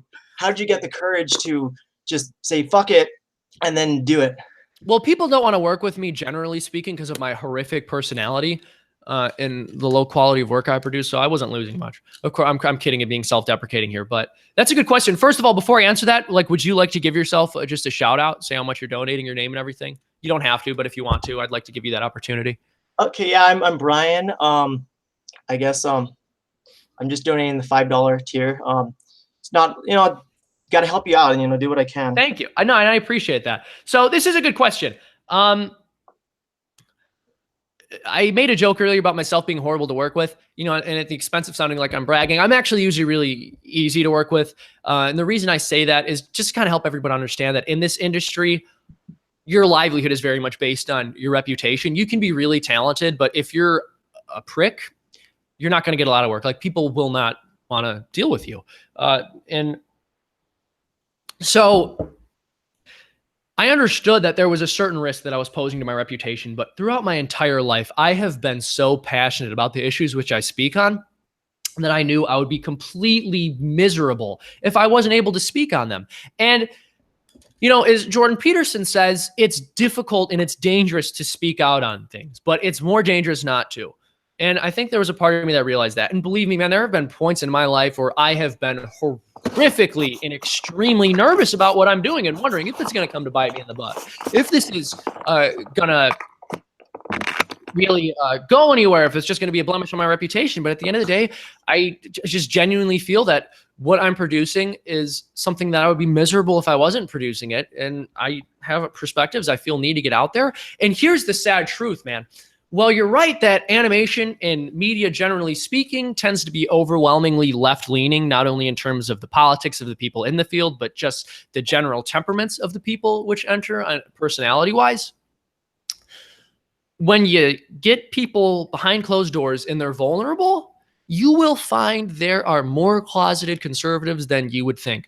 And I won't name names. I will not name names. But I have had students and, dare I say, even professors of animation who are like hotshots in the industry or were hotshots in the past who have encouraged me behind the scenes and said, like, yeah, I think you got to keep doing this. And that, I think that gave me a lot of strength and inspiration. Because this sounds so pretentious, and I hate to be that person who says, like, I'm a voice for the voiceless, because I really don't see it that way. You can, to a certain extent, only speak for yourself, but I do think that it's important to try to normalize discussing some of these issues from a perspective that the dominant media culture might not necessarily condone. And I'll sort of wrap up this answer by saying the following. So often, as people who are right of left, conservative, libertarian, moderate liberal, what have you, we complain about the liberal media bias or the leftist media bias. And it's true that there's something there and that it's a problem, and it's a problem that needs to be solved. But the moment our kid says that they want to pursue an artistic career, we tell them that that's ridiculous. It's not pragmatic. They're not going to make any money. So on one hand, we're always complaining that there aren't enough right-leaning people in media. But then when we have the opportunity to be the change we want to see in the world, we say, no, that's not for us because it's too risky. And that can't be how we win this war. So I would say to conservative people, for as much as it might hurt to bite that bullet, and for as encouraging as my parents were, I'm sure on some level it was difficult for them to come to terms with the fact that I wanted to pursue an artistic career. Like, you got to let your kid pursue the career that they want to pursue, and maybe it doesn't work out for them perfectly, but if they're young, they'll have time to readjust and pick a new path through life. And our generation is likely to have multiple careers. So my point here is, if your kid wants to be an artist and you're a conservative person, don't just let them do it, encourage them, okay? Because we need more conservatives in media, and that's not gonna happen if all we do is complain about it, but then turn around and tell our kids not to even consider a career in media. $5 donation, by the way, from Legionary Aurelia. I'm not sure if I'm pronouncing this properly, and I'm bad with names, but thoughts on Second Amendment and gun ownership. I've mentioned earlier that I don't want to get into the details of my personal arsenal, but I do own guns. I have some security concerns. I'm not exactly on the run. It's not as if I live a terribly dangerous life, but I think it's important to protect yourself, and I don't want to be a sitting duck. So yes, I own guns, and I believe that the Second Amendment is there so that people have the ability to rebel against state tyranny, to protect themselves, any number of reasons. Oftentimes when you say you support the Second Amendment, the response you get from people is why? Why doesn't matter. It's your right. You don't have to justify a right. That's why it's a right. Now, I don't want to be misunderstood as saying because you don't have to justify a right, you should never explain why it's important that we should have that right. But like, you as an individual don't need to explain to others why you should be allowed to do something, like if it is your right. Maybe you can explain why the right is important, but like, you as an individual, well, you have the right to do it, and you can do it because everyone has the right to do it. Gun ownership is necessary as far as preserving liberty is concerned. Yes. No, I agree completely. There's a reason people in the US aren't being like thrown in jail for hate speech laws yet. So, yes, other people. So I do not mean favorite caliber. Difficult question. I like 9mm a lot. But I don't have much of a dog in that fight. But back to the Google Hangout. Throw some questions my way. I don't want to neglect you guys. I go over to the super chat and I read these questions and I realize that I'm not paying attention to you guys, and I want to. So my apologies. So where did you get that Holy Family icon? Good question. I believe I got this from my parents. Yeah, as mentioned in the past multiple times, and this was actually asked in the chat if I'm religious. Yes, I am. I'm Roman Catholic. I do believe that, you know, faith is an important part not only of the life of any given individual, but in terms of establishing the foundational principles of any society. And I'm actually considering, not just considering, I'm in the process of launching a second channel where I like speak specifically on religious issues. I know there's probably some overlap between my audience on Freedomtoons and the audience I'll have on that channel, but it just didn't make sense to start doing like religious videos on the Freedomtoons channel because that's more about like educational political satire than religious education. And so, yes, I will be creating a like second channel or another channel speaking on religious issues. It's actually up if you want to look it up. It's like Catholicism 101 is the first video I put up there. It's teaching people about confession. So yeah, feel free to check that out. Thoughts on Roe versus Wade being overturned? I hope it happens. It wouldn't be perfect. Again, one thing people fail to realize is that Roe v. Wade is not synonymous with legal abortion. All Roe v. Wade means is that states are not allowed to establish their own laws pertaining to abortion. So it'll be left up to the states. And, you know, New York and California and Illinois are always going to be very friendly to Planned Parenthood and other abortion providers. That's not something we're going to change by overturning Roe v. Wade, and an entire culture shift needs to occur there first. But Roe v. Wade being overturned would absolutely be a step in the right direction. I firmly believe that. It could happen. It very well could happen. I don't want to get my hopes up. You know, it's just speculation. But hey, if it happens, I'll be happy. Other questions from y'all? 10th Amendment, FTW. Yeah, exactly. Exactly. The 10th Amendment is kind of important. And it's like people don't pay attention to it at all. Like it's so bizarre what the Supreme Court has become. This is something I've spoken on in the past a bit. I was actually discussing this when I did Matt Christensen's podcast, Beauty of the Beta.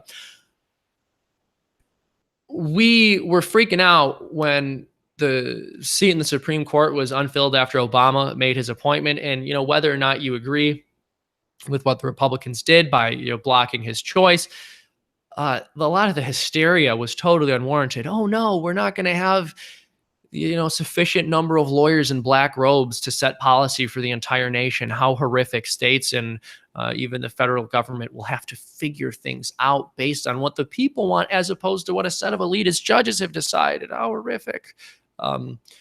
It's ridiculous. And that might sound a bit ironic after me just saying I would like the Supreme Court to overturn Roe v. Wade, but it isn't. And there's a reason for that, because Roe v. Wade would actually overturning Roe v. Wade would return power to states and to local democracies. That's what people have to realize too.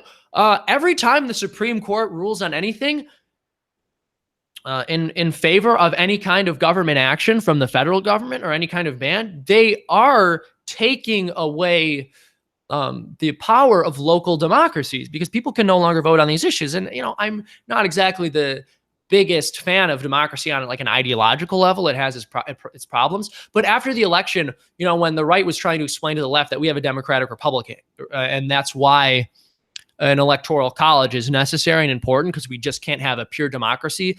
The left argued that that was ridiculous. We should have a more pure democracy. We need to move towards that. And yet, every single time the Supreme Court rules in their favor and takes power away from local democracies, they cheer. Because the truth is, they just care about getting their way. That's true of most people. But the left knows. They know that they need the Supreme Court to get their will across, because almost every single one of the groundbreaking policy changes in this country coming from the federal government that have favored the left have been the result of the Supreme Court and not of democratic elections.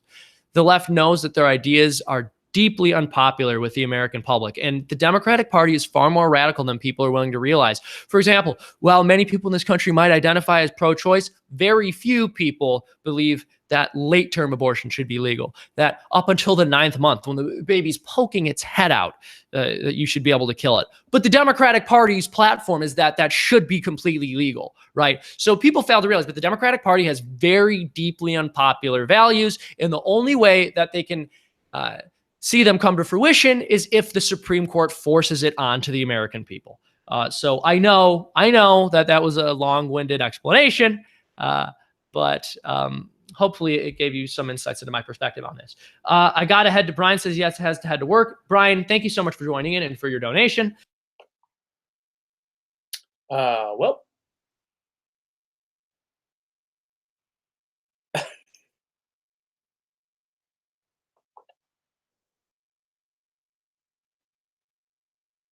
Right.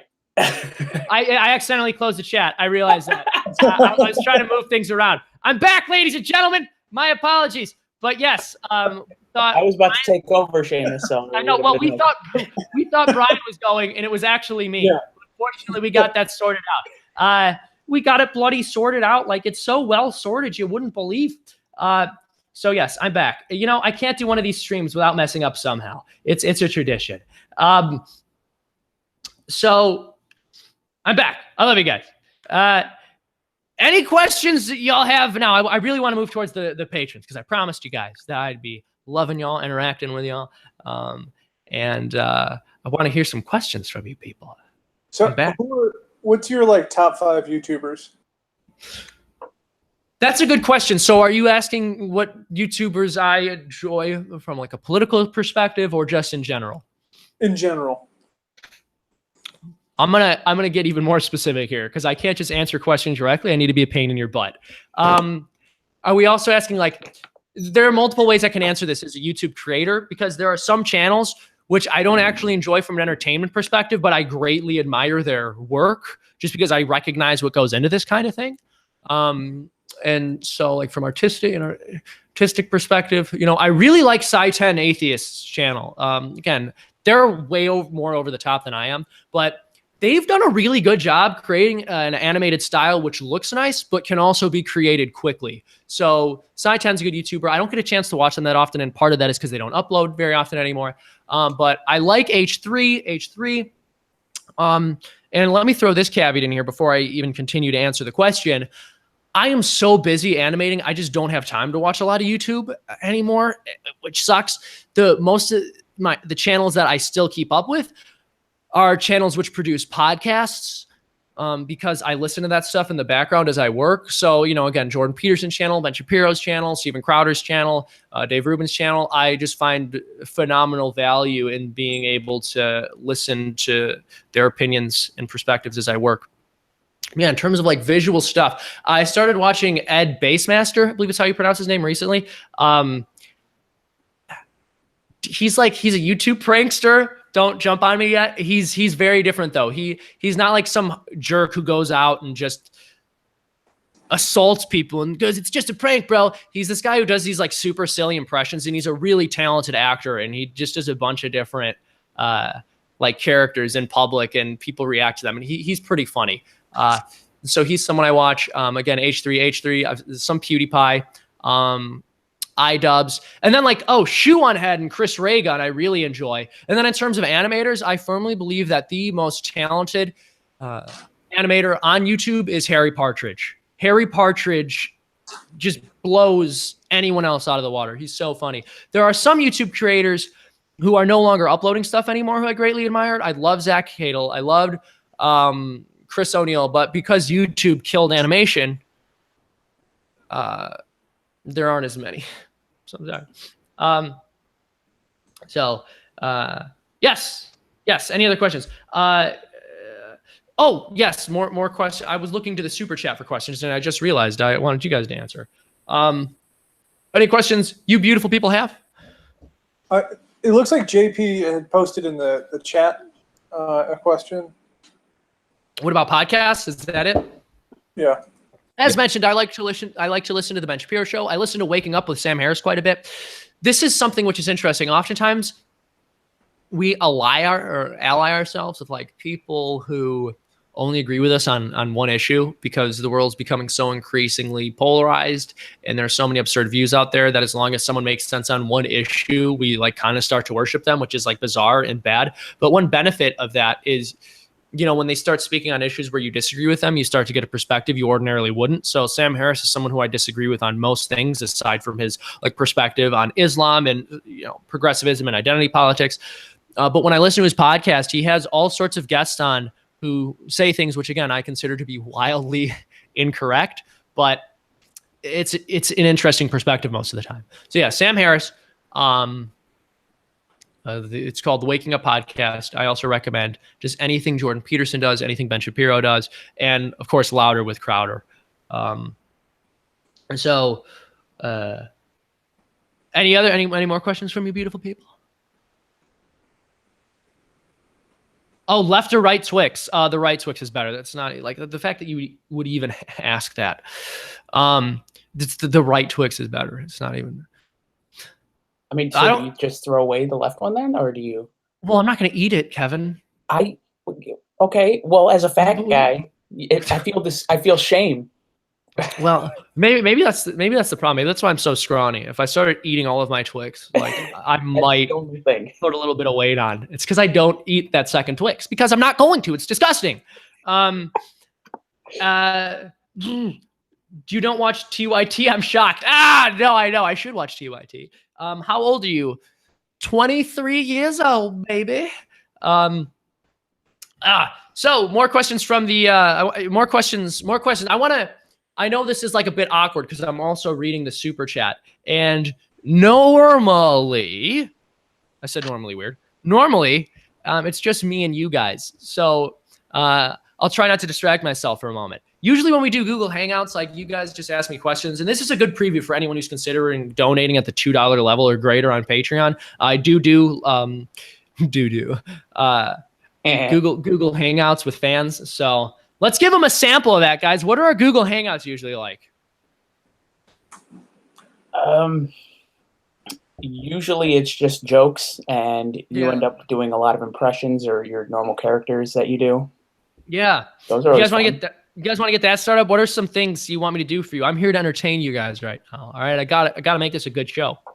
Well, one thing, actually, this is just a little thing. I noticed your Ben Shapiro impression. I actually listened to Ben Shapiro at 1.7. And when you listen to him at 1.7, you notice he doesn't actually say that many more words in a minute than somebody else, but he says entire sentences, and then he has a long pause. Okay, no, that's true. That's very true. He formulates a complete thought, dumps it, then formulates another complete thought, dumps it. I think you're right. I think you're absolutely right. And, Ben Shapiro is clearly such a high IQ person, given his history and the way he speaks, that you can tell he's able to form these just very eloquently put thoughts in, a second or two, and then just blurt them out all at once. And it comes out sounding really good. I think the actual rate at which he's talking, overall is not that much higher than. You're a liar. You're a liar. You know that's not true. Ben is quick. Ben's a fast talking fella. Ladies and gentlemen, Ben Shapiro is the fast-talkingest fella on this side of the West. He even beats a 1930s radio announcer. You'll never speak as quickly as Ben Shapiro does. It's like an auctioneer. I'm bringing that character back. That's a character I'll be bringing back. So, yes, fun stuff. I'm going to be doing more of those like silly infomercial videos. Transatlantic accent man. Yes, exactly. The transatlantic accent, the greatest accent of all time. Throw some questions. CNN or Fox? CNN, duh. I love CNN. Camille Paglia impression would be fun. All right, that's good because Camille Paglia is one of the only people who speaks as quickly or potentially more quickly than Ben Shapiro. And that was a $2 donation from J Orbs 150. Camille Paglia, okay, she talks like this. She talks very fast, okay, but every now and then, she stutters quite a bit, but she talks very quickly, and it's not like a Ben Shapiro kind of quick, where she has these very formulated, what about the other sentences? Okay, but what happens is instead of pausing the way Ben Shapiro does, okay, she'll either use a filler word, like okay, or she'll drag a word out or stutter while she's formulating the rest of her sentence, and then she'll start picking up and speaking very quickly. I mean, don't these people understand? So that's kind of how Camille Paglia speaks. Who I love deeply, by the way. I started reading Sexual Persona, and then I was home with my family for a week, and my dad stole the book from me. So I don't have it anymore, but it was phenomenally well done because she's also brilliant, knows her stuff very well. She's an extremely well-read scholar, and she's someone whose work I'd greatly recommend. Unfortunately, we live in an age where anyone who says anything that even makes a remote amount of sense, who's decently charismatic, is going to be able to build some kind of following. And so there are all sorts of pundits right now who say things that we agree with, but they don't necessarily make the same kind of intellectually robust case for our position that we might like to have. Whereas, people like Camille Paglia are genuinely brilliant and can make the arguments. And she says some things that are like a little bit wacky and out there. But here's the thing. I actually don't trust someone as an intellectual or as a commentator or someone who has something of value to say unless they say something that's like crazy and doesn't make sense every now and then. I genuinely do believe that because that just shows that, you know, their mind is working in ways that the ordinary mind doesn't, and that can be an asset in some ways. She's kind of a twisted mystic. Yes, no, exactly. And so that's part of what I like about her so much. She definitely says things which are, you know, counterintuitive on some level, but that's important. Now I got a $10 pledge, or not $10. This is a oh my God, the Obi-Wan Kenobi? It was Obi-Wan Kenobi. And the reason he's not donating in dollars is because he's, you know, from a galaxy far, far away. He lived a long, long time ago. And because I'm an ignorant American, I have no idea what currency that is. But I thank him for it. And the question is, what is your view on healthcare and Trump? Well, healthcare is something I actually think should be left up to the marketplace. Surprise, surprise. Now, before you jump on me because you believe that the marketplace drives costs up and decreases quality, au contraire, the opposite is true. I've done some research videos on this for the Foundation for Economic Education, which is a think tank I work with. I've mentioned that in the past. Love working with them. They're awesome. But what ended up happening at some point in the past, and this is something that Peter Schiff talks about quite a bit from the point of view of someone who's just very well educated in economics as he is, but at some point in the past, the government, you know, started exorbitantly taxing people's income. We know about this. The income tax was established back in the early 1900s, I believe 1913, around the same time the Federal Reserve was established. And so they started pulling money out of every person's paycheck. And of course, if I'm not mistaken, that was also supposed to be temporary. Of course, it wasn't. But what the federal government wouldn't do, and what they still don't do, is tax the amount of money that a business would be spending on healthcare for their employees. So let me sort of explain how this works. Let's say I have $100,000 and I want to hire a person, and I could give them $100,000 a year salary with no benefits, and they could spend the money how they wanted on their own healthcare policy. Well, the federal government's going to come in and take like 30 to 40% of that, right? When this person gets taxed. So they're going to be left with $60,000, maybe $70,000 a year. And then they're going to have to pay rent, living expenses, and for healthcare on top of that. But because benefits aren't taxed the way income is, I could instead give them $50,000 a year and buy them a $50,000 a year health insurance policy, something like that. Now, I might have the cost wrong a bit there. That's not the point. The point is the person is actually getting more value taking $50,000 a year plus a $50,000 insurance policy or $50,000 in benefits, because that money's not taxed. So it's actually cheaper for them to get it from the company than to pay for it themselves. And so what that has resulted in is a healthcare market which is totally tied to employment. But that's only the case because of how exorbitantly high the income tax is. And if it wasn't as ridiculously high, people could shop for healthcare on their own without needing to get it from the company that they work for. Because unfortunately, when you lose your health or you lose your job, you also lose your healthcare until you find a new one or get your own policy, which again tends to be tremendously expensive. And another factor that's driving up healthcare costs is the fact that you have to accept pre-existing conditions. Now, again, to borrow from Peter Schiff, once again, he's mentioned that good economics tends to be bad politics, and he's absolutely right there. Because if you say that healthcare, policies should not be required, or that health insurance companies should not be required to accept people with pre-existing conditions, you sound heartless. But the fact of the matter is, the whole point, the whole reason of buying insurance is that you purchase it before something bad happens to you, and that's why it can be relatively cheap. So when you buy other forms of insurance like fire insurance, car insurance, home insurance, etc., life insurance, because you have to buy it before something bad happens to you, many more people purchase it. And the health insurance company is actually able to afford, these other insurance companies are able to afford whatever kind of payout that the person requires. But if you're forced to take in people with pre-existing conditions, then they can purchase the insurance after they already have a problem. And if that's the case, then there's not as much of an incentive to have health insurance when you're healthy. So less people buy it. Therefore, the health insurance company has less money overall. Therefore, prices rise for everyone. Therefore, premiums become more expensive. And therefore, less people have access to quality healthcare. Not only that, but another piece of this puzzle, which I want to throw out there, is that universal healthcare not only works for those reasons, not only has the private marketplace actually been distorted as a result of government action for the reasons that I've laid out earlier, but the federal government has been the #1 purchaser of health insurance since we developed the single-payer systems of Medicare and Medicaid, and that's completely distorted market equilibrium, and the healthcare spending crisis did not occur until that happened. So oftentimes the free market is blamed, and we're told we need to move to a single-payer system, and people argue the single-payer system would be better than what we have now, and I don't think that's true. It could be true in some ways, but the only reason it might be better is because what we have is not actually a free market system, which is how healthcare should be handled. Another $10 donation from Juan Kenobi, not dollar. I apologize. Another form of currency. What do you think of the Nordic model? That's a good question. So if you're speaking on health insurance specifically, I'm not, again, I'm not a fan for the reasons I've mentioned earlier, but oftentimes these Nordic European countries are referred to as socialist societies. They're not. They're actually social democracies. The United States is more socialist in many ways than these nations are. Our government, before it usurped health insurance, controlled about 60% of GDP. So we're not even half of a free market, right? And we haven't been for quite some time. And on top of that, we also have a central bank, and it's just not a pure market economy. Now, of course, you're going to have some mixture of market economy and command economy under any realistically, functioning system, I suppose, or at least the argument could be made for that. But like 60-40, come on, it's not a laissez-faire system. No, but that being said, the Nordic model is more capitalist than our model in some ways. And in those ways, I agree with it. They have a lower corporate tax rate, for example, than we do. Now, some people argue that we have more tax loopholes.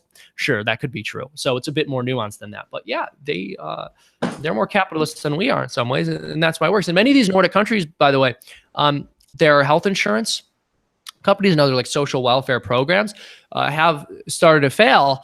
I believe, I'm going to get this wrong, it could be Switzerland, if I'm not mistaken, had to upgrade to a private system because they were just running out of money to fund a socialized medical system. And also, if you want a socialized system, you have to restrict immigration. You have to restrict immigration. It's just not possible for you not to. And a third part of this is also important. So again, the left likes to point to these Nordic European countries as just these examples of socialist utopias when, first of all, they're not socialists, they're social democracies.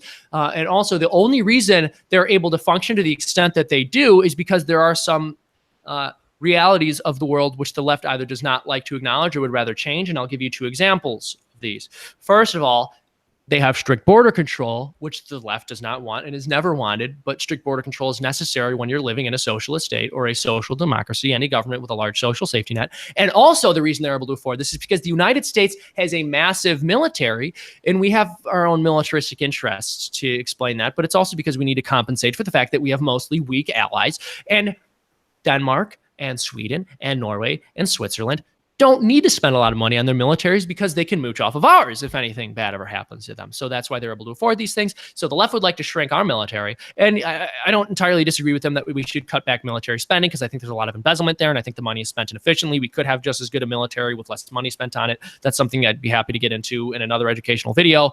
But the point is, like, unless you want really strict border control and unless you want the U.S. to have the massive military that it does, those countries cannot have a socialized system, and we'll never be able to have a socialized system. We just won't. It wouldn't work here because we don't have this tiny homogenous population. We have a large country, and the entire ethos of our country is just too different. So I'm going to get back to you guys. I'm sorry I've been ignoring you. It's just a windy response because I never shut up. But don't forget about how the great savior banned pay raises in World War II following Field O'Bears. Remember how socialism. Yeah, so that was from Field O'Bears, $5. First of all, thank you. And yes, no, there are many historically socialist policies which just tend to fail. Now, let me stop neglecting you people in the Google Hangout. Throw more questions my way. I love you guys. If someone who hasn't said something yet and feels shy and would like to speak up, please do, because I want y'all to have your voices heard.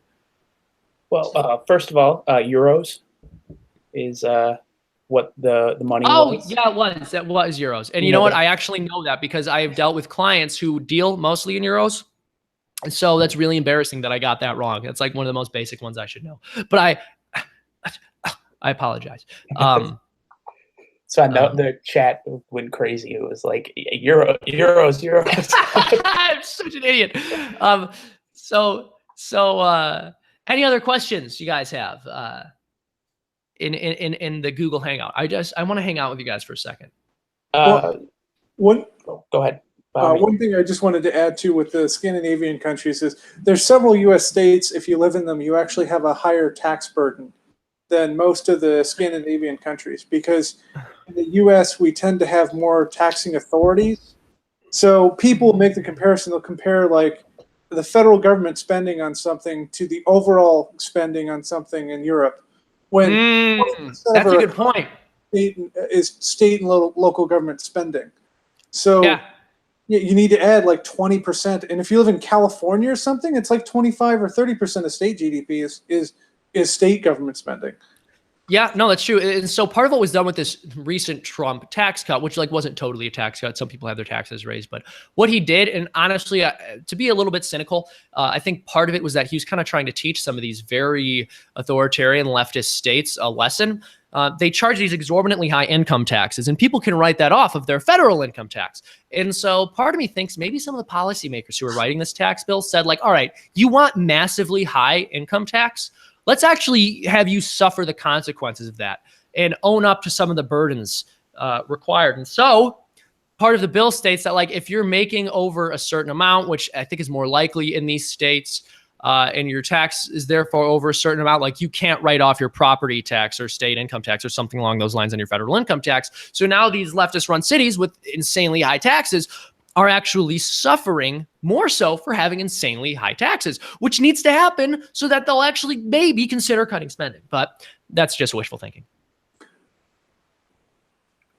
Yes, I'm sorry. I think, though, that kind of is a mischaracterization of when you have a tax break for something, that's basically equivalent to spending on subsidizing that thing. That's what we say. Yeah. I mean, I take some issues with that. So I'm sorry to cut you off, but remember, I am the queen bee. I'll give you a second to speak after I say this, but I just want to throw this out there. Oftentimes you say like, oh, because we don't make churches pay taxes, we're subsidizing them. Or because we don't force organization X, Y, or Z to pay taxes, we're subsidizing them. If we're using this logic, I would like to make an argument here, ladies and gentlemen. If you are not donating to my Patreon, I am subsidizing you, because money is not being taken from you and given to me. And if that's a subsidy, then I'm subsidizing it. You should feel horrible and guilty unless you donate. But no, keep going. I mean, in the case of, for instance, the mortgage interest rate deduction. So that, unless you are spending money on X, you are paying higher taxes. That's what I mean. That's fair. That's different than not taxing a category of business. Okay, that's fair. No, that's fair. That's a good point. So JP, I feel like I haven't heard from you. You know what? Since several people have joined this chat and left, and I feel really bad. I hope it's not because I wasn't paying enough attention. There's just so much going on right now. But JP, voice your opinion, sir. I want to hear something from you or Kevin. I feel like I want to hang out with you guys. You know. Okay. Yeah, I was thinking about the Libertarian Party. There is this new the Mises caucus inside the party, and they're trying to take over. And like Tom Woods just joined, and Dave Smith joined. I'm not sure if you follow this. Oh, no. So I've heard a little bit about this. I didn't know it was like I think I'd heard something about Tom Woods in this, but I only heard about this like very, very lightly. I am excited about that because the Libertarian Party has been a joke for a while, and it would be great to have this Mises caucus turn things around. And Tom Woods has been a long supporter of Freedomtoons. I think he's actually donated more money to Freedomtoons than anyone in the past, so I'd like to give him a shout out for that. And yeah, I support him. He's very level-headed. He, like myself, is also Catholic, so we're both papists and have to stick together. But yeah, if he is having more influence in the Libertarian Party, I'm for it. I mean, like the more people like Tom Woods we have operating within the Libertarian Party, the more likely the party is to be successful and get my vote. That's for sure. What do you mean? You don't want somebody like Gary Johnson, who, when he was trying to run as a Republican, would like bring up decriminalizing heroin during a Republican debate? Like, because that's a good idea. That's what's going to sell with the Republican base is, start with that. Start with that. No, yeah, and this is an interesting point. It's really, really very important to figure out what hill you're willing to die on. Yes, it's true that overall we do believe that it is an infringement upon the life, liberty, and property of any given person to tell them what substances they are and are not allowed to put in their bodies. But our first and foremost concern should not be legalizing heroin. Like, there are other pretty important issues to get to before that. And yeah, Gary Johnson certainly has this problem. I just have a very serious ethical commitment to ensuring life is protected from conception till death. So I can never vote for a pro-choice candidate. That's why I wasn't able to vote for Gary Johnson. I would have voted for Austin Peterson, but they didn't put him up. Now, when we look at some of these other candidates and people in the Libertarian Party, you know, I won't name names. People who are familiar will know who I'm talking about. But there was, I think the vice chair of the Libertarian Party was posting all this affibophilic nonsense about how, like, we need to repeal age of consent laws. And so the party's in a bad place, right? And again, the more of Tom Woods like we get, the more that nonsense is gonna start to vanish. So I'm here for it, man. I am so here for it. Yeah, from what I heard about the Mises caucus is that the main point that they want to push inside the party is against war.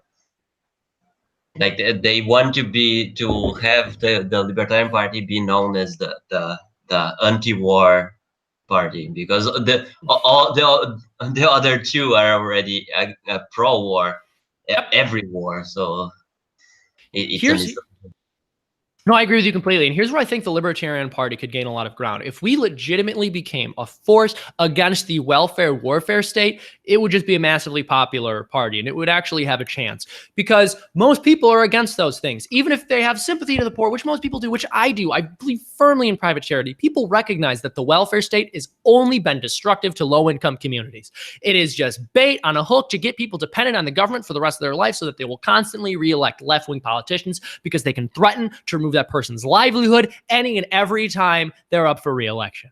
So it's just a way to get the masses to cater to the demands of politicians. So welfare state's bad for many reasons. The warfare state is also, of course, bad for many reasons. But the problem is the Republican Party, which speaks out against the welfare state, almost never makes the priority out of it that they should. And when they do, it's almost always discussed from the perspective of wasteful spending, which, yes, it is, but it also has to be discussed from the perspective of how harmful it is to the lower class and what a power grab it truly is.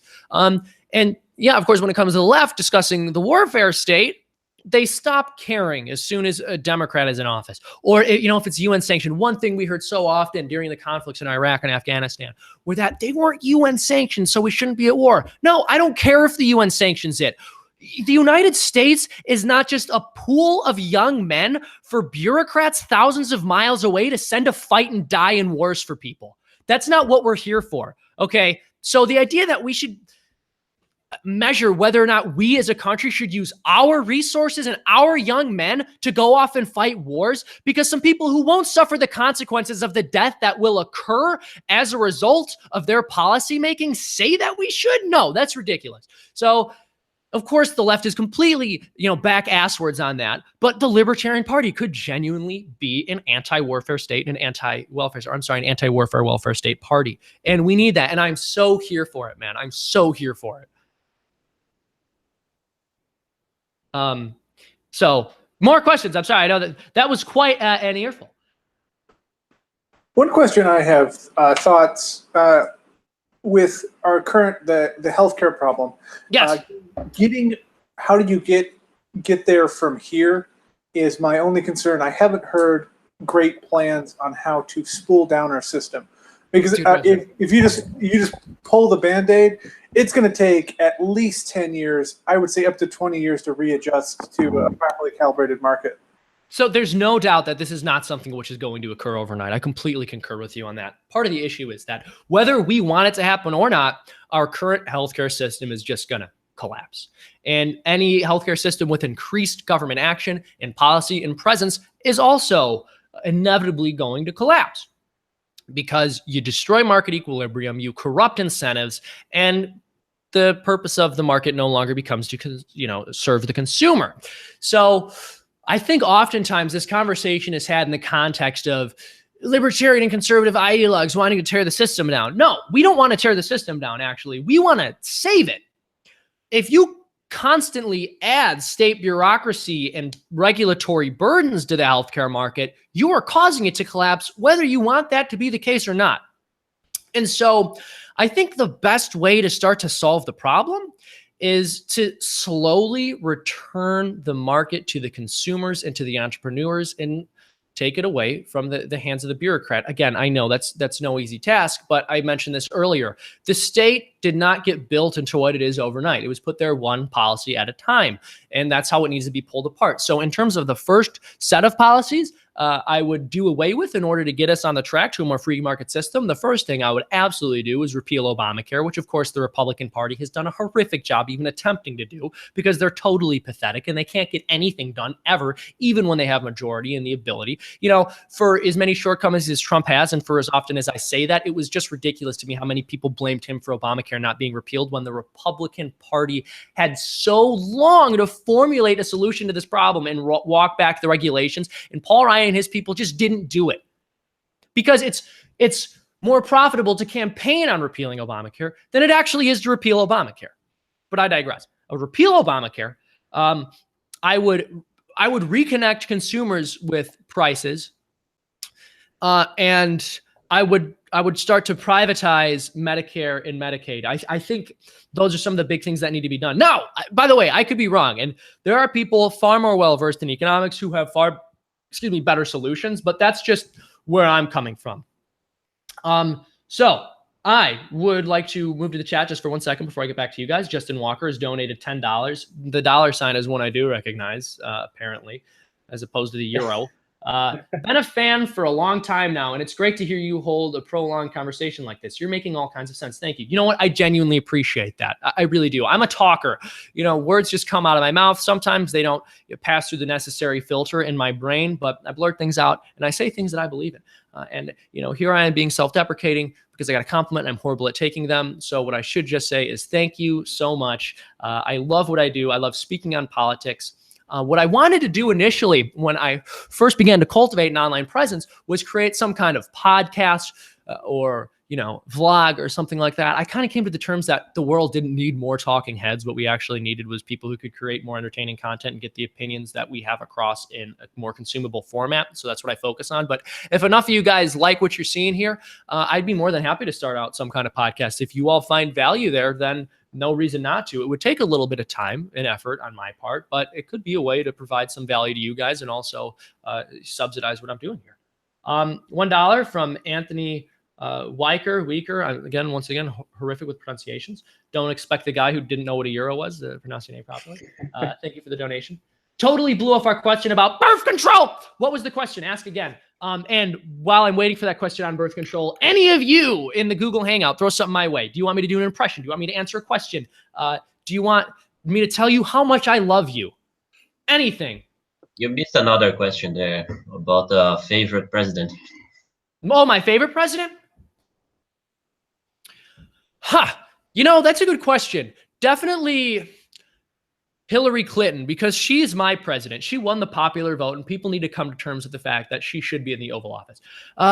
Man, no, that's actually pretty tough. So my favorite president, I'm almost certain that the person who I'm going to choose here is going to be someone from the distant past, because we put these nostalgia goggles on and we fail to recognize that many early American presidents were also a bit more tyrannical than the Constitution either did or should permit. But, you know, I want to say the problem is a lot of the early presidents who understood the importance of a small government were slave owners. So it's hard to endorse them. But even with someone like George Washington, it's a more nuanced situation because he wanted to free his slaves, but he wasn't able to because he was in debt. But when he died, he had all of his slaves freed because, if I'm not mistaken, that was in his will. His wife didn't. So, you know, maybe not the greatest lady, but you know, I'd like to say Washington. I like that Washington stepped down voluntarily after 2 terms as well. Again, I like that he wanted to free his slaves. You know, Whiskey Rebellion, kind of a sour spot in his whole presidency, but he wasn't bad. So I think I like Washington. Who else is there? You know, I don't know enough about him to really say this or endorse him, but I do like Kennedy. He had, again, his fair share of problems, but he did want to, you know, rein back the Federal Reserve. And there are a lot of conspiracy theories pertaining to that being the reason that he got killed. I don't even know if I buy into all that, but I do think that JFK, for as many obvious problems as he had, was a good president. So Someone Virtual Entertainment, which is a YouTube channel I recognize, and they comment pretty frequently on stuff. They mentioned that I should start a podcast, and they donated $2.99. Thank you. I'm going to consider it. And I was asked my thoughts on South Park by Theolarchia89, and the currency here is NOK. I'm an uncultured American, so I apologize. I'm not going to get that one perfectly right, but they donated 50 of them, and so I appreciate that. I do appreciate that. Thank you. As mentioned earlier, I think South Park is an incredible show. It's one of the only animated shows, and I'm not going to go on about this for too long because I mentioned it earlier. If people want to hear what I was mentioning about, like saying about it, they can rewind a bit. But South Park is a show which has defied the status quo in many ways because while it started out as this sort of edgy cartoon with these little kids using foul language, it's evolved into so much more than that, and it's one of the few shows that has actually gotten better with age. They've been on for 20 years and they're still going really strong. And another thing I admire is that it's one of the only shows that actually produces an episode every week, which is hard. It's one of the only animated shows that does that, which, again, not easy. So we got a $10 donation from the Centrist. If you are looking for new voice actors in the near future, Bunny Bear and I are open. First of all, I love Bunny Bear. She's the best. She's moderating the chat right now, and she should stop in here so we can talk to her and thank her. And you, the Centrist, and I are both open. Love your content. Very informative. So Centrist, I assuming you're coming from the Owen Benjamin group. If you're, Bunny Bear, Owen Benjamin's awesome. He's doing a cartoon with me relatively soon. And yeah, I mean, just send me some stuff. I'm always open to bringing voice actors on, but I kind of like to wait until I can trust the person a little bit better, because I've had instances in the past where people asked to do voices for me, and I was going to let them, but then I found them like just posting like basically death threats to people on the internet. And I was like, wow, it's a good thing I didn't use you in anything, or else that would have been associated with my work. It's Norwegian, by the way. A Norwegian krone. All right, thank you. I'll know that from now on. Erwin Benjamin. So yes, thank you for that donation. Bullet Club for $1.99. Pinochet's success and the left's hatred for it. I don't know very much about what he did. I know he's become kind of a meme because he threw commies out of helicopters. I'm not a fan of that, believe it or not. I think we do need to have some foundational respect for human life in any and every society, and for as corrupting a force as communism is, ideologically speaking, communists are still entitled to all the same rights we are. And if we didn't believe that, there wouldn't be much point in fighting against communism, because then human rights wouldn't be universal. And I'm actually going to walk that statement back as I say it. There would still be reasons to fight back against communism, but we wouldn't be able to make the same intellectual case against it based on all humans having rights and it being evil for you to remove those rights from them. So not a huge fan of that particular dictator, not a fan of most dictators. I'll have to read a bit more about him, though, because I know he's talked about quite a bit. He never did actually throw any commies out. See, again, this is, again, could have been wrong about that. So if he didn't throw commies out of helicopters, if he didn't actually give those free helicopters, right, maybe he's just been given a raw deal. I don't know. I got to look into him. So he actually never did that. Propaganda from Europe. Interesting. Wow. Well, thank you for informing me of that. I'm learning things, and that's important. So more questions. I want to hang out with my bros right now. So, and that's you guys. That's everyone in the chat. Christina just hopped in. So Christina, can I give your identity away? Can I say anything about you? I don't know if this is because this is live, right? You're in front of. Do you not want me to say who you are and what you do? I mean, I work in animation.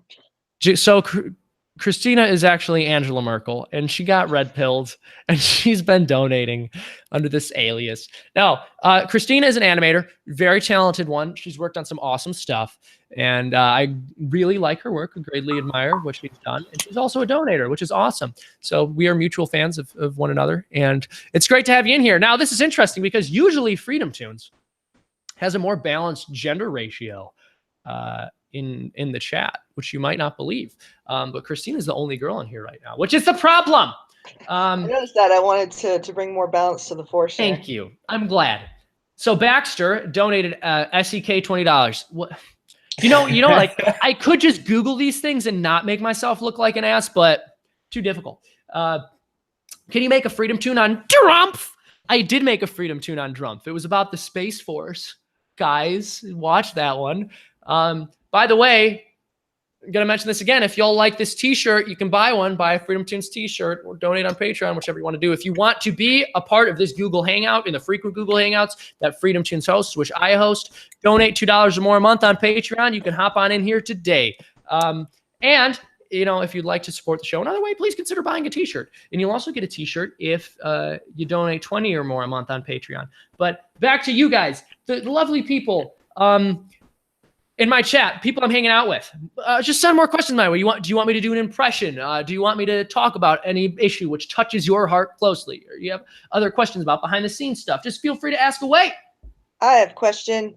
What do you think about the California having a measure on the ballot about splitting the state into 3 this coming election? Well, my first instinct is to say that that would decentralize power, so it's probably a good idea. And there have been similar provisions theorized for my initial home state of Illinois. People have argued that we should split Illinois into 2 different states, basically Chicago and not Chicago, because Cook County, because Illinois has more debt per capita than any other state in the union, including California, and that's all the result of Cook County and the reckless spending of the corrupt Chicago political machine. So many people in Illinois are sick of that. Now, you know, if California were to do the same, again, it depends. This is something which I think should be up to the people. If you're going to leave anything up to the democratic process, that seems as fair as anything else. Now, you know, part of me feels that I think this could go one of 2 ways. All right, there's 2 distinct possibilities here. The left could be so hubristic that they genuinely believe that the parts of California that, like, you know, farm their food and you know, do all that other non-important stuff, which is like mostly rural and has people with conservative values, would just totally go downhill without the big cities being in the same state. And in that case, what would happen is most of the people on the left would, you know, vote to break the state up into different segments so that, you know, they could just be as successful as they have been with those leftist policies. I think if the left is really dumb enough to believe that they would be exacerbating their success and that this would be a good thing if they had their own region, then they will vote for it, and then they'll be hurting, and then they'll blame racism. And the rest of the state will do well, most likely, or at least better. And I think that would be mostly a good thing. Now, my hunch is that people on the left realize to some extent that that ain't the case, and that their policies are kind of destructive, and that they do need to leech on people with opinions different from them to raise the funds to do the things that they still can't afford to do, even with those funds. And in that case, all the people receiving government benefits would vote against it, and anyone who wanted to split California into separate segments would be labeled some kind of heartless bigot. And in that case, you know, the measure would fail. But I think it would be kind of cool. If I'm not lying. Got a $5 donation. Make LA and San Francisco their own states, then expel them from the union. That's an interesting point. You know, so secession is certainly technically possible. I don't know about expulsion. Can we do that? Are we able to just like get rid of states? Because that could be very helpful. That should be very helpful. Yeah, it's such a mess, man. You know, so many people in California were talking about voting to succeed, which would just destroy them. Like, okay, here's what would happen. California would secede.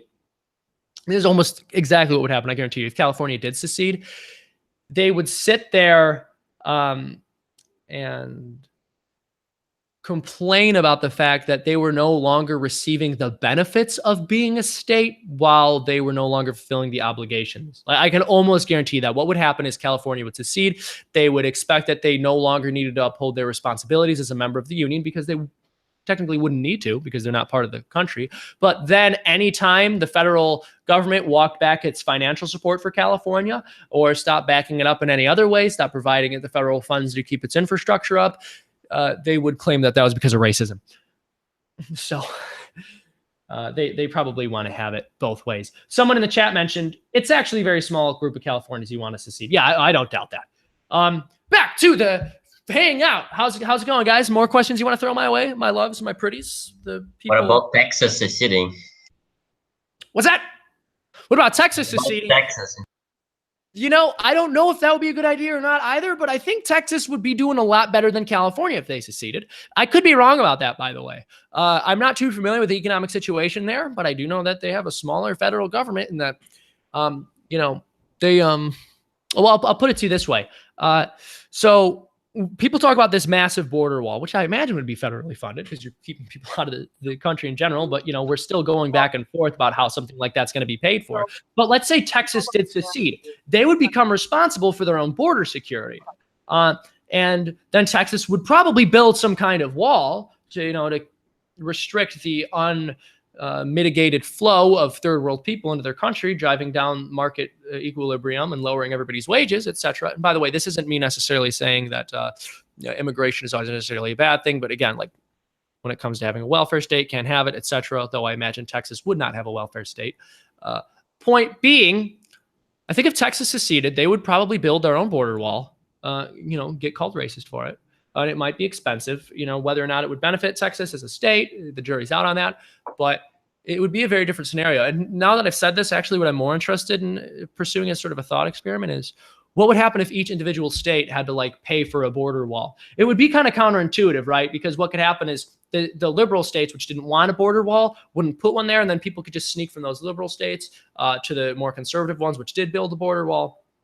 So like the whole thing probably wouldn't work out, but it is interesting. You'd certainly get less of a flow to those states, and it'd just be interesting to see like what the economic circumstances were like as well. And by the way, I should point this out, like just to continue this thought experiment, and this isn't even me advocating for a wall by any means. I'm just curious about this. I want to explore this. So if every state had to pay for its own southern border wall, at least all the border states did, I think what would happen is all the conservative states would have a border, but less people would go there if they were just planning on receiving government benefits. Like I think most of the third world migrants, and you know, Mexico is a third world country, but most of the third world migrants coming to these conservative states would genuinely be people who are interested in adding value to the economy because there would be less of a welfare state for them to pull money out of.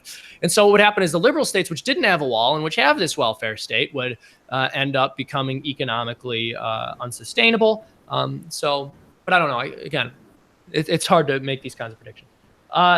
So Mexico is second world. Well, it's closer to second world country, but it actually isn't. So this is interesting. People generally use third world as a metric of economic success, but second world is technically the name that was given to countries during the Cold War to describe whether or not they were allied with capitalism or communism. First world was to describe countries that were allied with capitalism, and third world was to describe countries that didn't make a decision either way. And let me fact check myself on that, by the way. I'm pretty sure that's the case, but I could be wrong. But in that case, Mexico is a third world country. So Mexico, third world country. So let me fact check. Yes, yeah. So yes, the term third world arose during Cold War to define countries that remain non-aligned. Yes, yeah, exactly. So third world was normally seen to include many countries. So I suppose there's some debate on that, but you know, it seems to be the case. So second world is communist. Yeah, exactly. So some wealthy countries were considered third world by the original definition, like Saudi Arabia and Iran were third world. Yeah, exactly. Yeah, exactly. So here's the thing, folks. I've had a lot of fun here, but time's gotten away from me. I'm gonna have to split in about 5 minutes. I love you all. I'm happy that for the most part, this stream went on without any interruptions. Last time we got horrible lag, and fortunately that wasn't a problem. I did close out of the chat for a second because I'm a big dum-dum, but I'm back here and we're having this conversation. So if there's anything anyone would like to say to me before we leave, before I wrap up, I would be happy to field your questions. We got 5 minutes left and I got to wrap up. I love you guys so much. And before we even wrap up, I do want to say this. I mentioned this at the beginning, and I want to open and close with this. I am so incredibly fortunate to be able to do what I do. The fact that I'm able to support myself creating cartoons because I live in a country that is so economically well developed that that's a possible career for a person to have is phenomenal. And I owe it not just to the fact that we have this incredible economy overall, but the fact that there are generous people out there who are willing to donate to what I do. So I'd like to thank everybody in the Google Hangout for providing me with the funds necessary. And for as salty as my relationship to YouTube has been, I'd also like to thank YouTube for providing a platform for that. Even if they don't always do right by their creators, even though they're imperfect, I do pull some ad money off of YouTube. Unfortunately, not enough, not nearly as much as I'm pulling on Patreon, which is why I rely on Patreon. So if you support the channel, please, again, either donate on Patreon or purchase a t-shirt. But I've noticed a lot of people in the first world, to use that term again, and in the West, generally speaking, tend to take our lives for granted. And you have so many people either claiming they're oppressed or that they're in a horrific situation that, woe is them, because they have to struggle with being an oppressed class in the United States or Europe, something along those lines. And I would just like to say that if a person such as myself, who has had success doing what he loves and what he's always wanted to do, if I'm not constantly expressing my gratitude for what I have, and no one's obligated to, right? And so I think I have a responsibility to do that. And so I know it's a common theme. I constantly say this. I probably sound like a broken record and a bit annoying, but I'm so grateful to be able to do what I do. And you guys have done that for me. You've helped my dream come true. And I promise there is only upward expansion and growth from here. Freedomtoons is going to continue to grow as a channel. I'm working with the Foundation for Economic Education to really grow their YouTube channel a lot. So we're doing a lot to spread good messages. Again, I'm opening another YouTube channel with Christian messaging. My hand is in a lot of different pots right now, stirring them up. And I think that's what we need to do to shake up the establishment. So thank you guys. God bless. And I'll field a few more questions from people in the Google Hangout. I have a question. Yes, yeah. Have you ever done kind of like a revenge cartoon, like when you were younger? Did you ever base a cartoon on someone you didn't like? That's a good question. So first of all, speaking of gratitude, I would like to thank Bunny, because Bunny moderated the chat. She just asked this question. I noticed when you came in here, but I was distracted with my thoughts and the things I was saying, so I wasn't able to give you a shout out. Bunny's been great. She's very supportive and super awesome. So everyone thank her. But that's a good question. Have I ever done cartoons out of spite? My personal philosophy is that satire is the art of turning your rage into someone else's laughter. So I think a lot of satire does come from a place of anger. And that's why it has to be skillfully done, because if people can actually sense the anger in a way that makes them uncomfortable, which is generally what anger does when it's not harnessed properly, you're going to turn people off, right? And so you have to do it in a way that's funny. So I haven't gone after someone and said, like, I really hate this person, so I want to do a cartoon about them. I've done cartoons really going after ideas that I dislike. But even when I made fun of like Ben Shapiro, or no, I'm sorry, not Ben Shapiro, people actually dislike like Cenk Uygur and Anita Sarkeesian. I wasn't sitting there thinking like, man, I hate this person so much. I just want to make him look like a complete jerk. Like the truth is, if I met Cenk Uygur or Anita Sarkeesian in person, well, I'm not sure if the olive branch would ever be extended from their end. I can't make that assumption. And there's good reason to believe it might not be, just because of the fact that I poked fun at them in the past. And I wouldn't blame them for having their feelings hurt. Like these are people I'd be more than happy to get a drink with and have a conversation with. Like I never want to burn bridges. I never want to close doors. And I know that might sound a bit ironic coming from someone who just basically makes fun of everyone, including people that I agree with for a living. But genuinely, it never comes from a place of spite. And even with left-leaning people, I never feel like my goal is to offend them or upset them. I feel like I just need to say things that are true and funny that can resonate with the silent majority. And if I do that, I've done my job. If you get offended, I'm sorry, that sucks. I get offended by a lot of the stuff the left puts out there. It's just a part of life, and it's something that we have to deal with. But no, to answer that question, I've never done anything out of spite. That's not to say I've what's that? Thank you, Seamus, and everyone wants you to take the sunglasses off. No, they're amazing. Well, Bunny told me to. So Bunny also told me not to shave before I started the podcast. So that's why she was the one, you guys. You could blame her. I'm totally kidding, by the way. But I got one more $5 donation. I wish we could pass a simple new constitutional amendment. Socialism is illegal. You know what? I agree with you. And they said, Freedomtoons, bro, you are amazing. I love you. Thank you, Pale Rider Bear. Again, $5 donation. I should mention this. Given what the Constitution says about life, liberty, and property, we shouldn't need to pass something saying socialism is illegal. That should just be understood. But unfortunately, it ain't. So I'm getting asked a lot of questions that have been answered earlier, so I can't field those, but I love you guys. Again, stream is winding down. I do more parody gun PSAs like Guns the Loud Killer. I actually have one planned for either this week or next week, seeing how well my workflow goes. So you're in luck. Thank you guys so much. God bless you. Put the glasses back on. They were awesome. See, Bunny, I told you. All right, folks. So I've had a lot of fun doing this. I had a lot of fun doing the last live stream, but you know what? I am genuinely considering doing either a weekly or monthly podcast to pull in just some extra capital to fund the podcast and also connect with the fans, because so much of what I'm grateful to and for in terms of what I do is the fact that I get to interact with you people, because I genuinely think you're awesome. And so this is a lot of fun. John Robert asks when I will be shaving next. That's a good question. So I shaved a week ago, or maybe a little less than a week ago. You know, as soon as my work schedule isn't like unbelievably hectic. Part of the reason why I have to split is because I'm going to be going to confession and then mass. And so I'll probably shave before that. So maybe right after this stream. But again, I love you guys, man.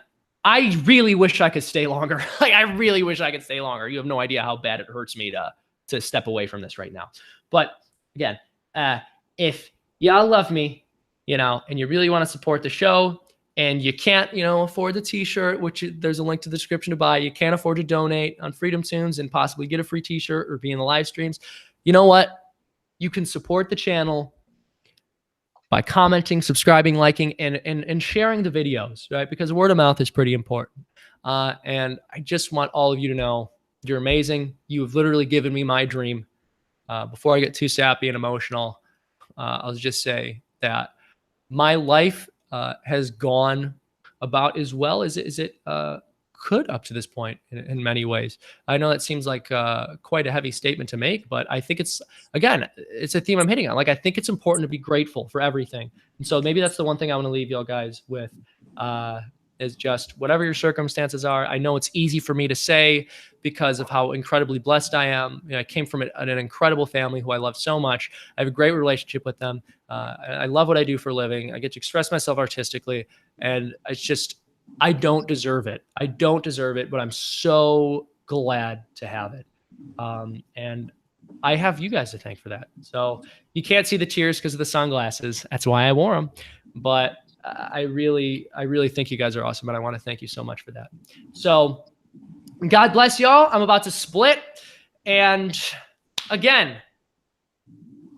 before I go, I want to thank every single person, not only who's watching, but primarily the people who are in the Google Hangouts right now. There are many people who donate on Patreon who didn't get a chance to stop in the Google Hangout today, but who have really funded what I've done, and I just greatly appreciate them for that.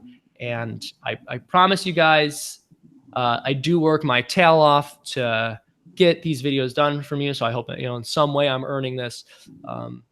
But God bless you guys, and everyone in the chat, or I'm sorry, everyone in the Google Hangout. If there's anything you'd like to say before I sign off, feel free. I joined at the wrong time. Here we are, Jake. I know. Don't worry. We will do another Google Hangout off air soon. And hey, if the success continues, we're going to do a 300,000 subscriber special. By the way, let me just mention this one more time. If the channel went from 100,000 subscribers, it went from 30,000 subscribers in September to 100,000 in February to 200,000 now. I am so blessed. That is an incredible explosion. And again, I owe that to you guys, because I couldn't produce the content which brings the viewers in without the Patreon donations. So final thing before I get off.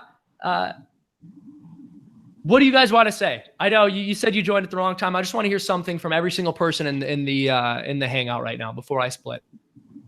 I just want to say congratulations on the 200K. Thank you. Awesome. It's incredible. It feels incredible. Thank you for that. Oh, I want to thank you for kind of giving me a job, a little extra income, for giving me something to do, and I like the videos. I always get to hear them a little bit earlier because of that. So yeah, thank you. Well, you know what, man? First of all, you do great work, and I always watch out for the people who have helped me, man. And you have helped me with projects in the past, and again, your prices are very convenient for me. And that's really what it is. Yeah, that's really what it is. No, but you genuinely do a really good job, and it takes a lot off my plate, because audio editing, like, not only is it something that takes time for me, it's just not my strong suit.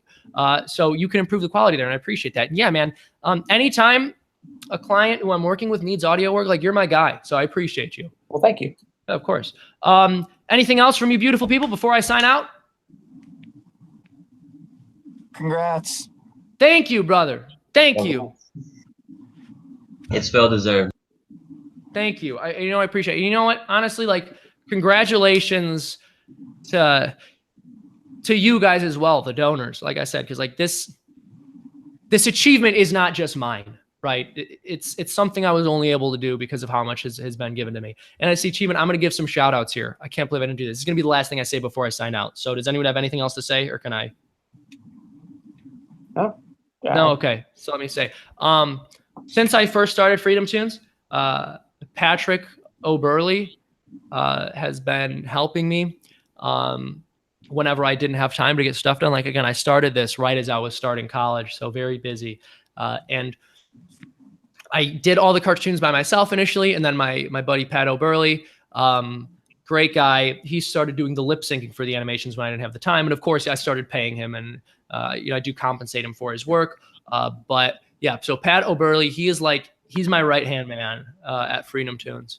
And so he like deserves all these shout outs in the world. Like, again, Freedomtoons is primarily the thing that I do. I'm obviously like the creator of it, etc. But like I've said, like without the help I get from other people, this stuff wouldn't be possible. So there's Pat O'Burley. He's like the longest standing like private contractor on the project, and he's also someone who's helped write some of the videos with me too. Like most of the videos he helps me write are like debates with strawmen, and he's also there's a lot of videos that I've made that he didn't necessarily help with, but that like I wouldn't have made without him, because I'll tell him an idea that I'm like unsure about, and like he'll be like, yes, do that, please. And like, that'll encourage me. So yeah, Pat O'Burley, million shout outs to him. And then Chris and Alex Kiesling, who are two animators who have helped quite a bit. Again, really talented guys. I appreciate them. Eileen Meneses, she does the beautiful backgrounds you see in the videos, which have beautiful backgrounds. All the crappy backgrounds are me. Sarah Ledoux, she's helped with some of the videos. She's also a Marine. God bless her. And I am just, I'm really going to inevitably leave some people out, because there are just so many people who deserve shout outs that I can't like quite get to everyone. So I'm sorry for that. But at the end of every Freedomtoons video, I have credits, and I'm going to start posting the names of donors who want shout outs. So please, I advise you guys, watch the whole video when you watch them, not just for my sake, but like at least get to the end and see the people who contributed. God bless you guys. Thank you so much. I'm finally wrapping it up after 20 minutes of saying I was going to wrap it up. Love you guys so much. God bless. Going to have a new cartoon this Thursday, because we have new cartoons every Thursday. And that is a promise I can keep so long as the donations keep flowing. So thank you all once again. I love you. Mwah! Mwah! Mwah! I love you, ladies and gentlemen.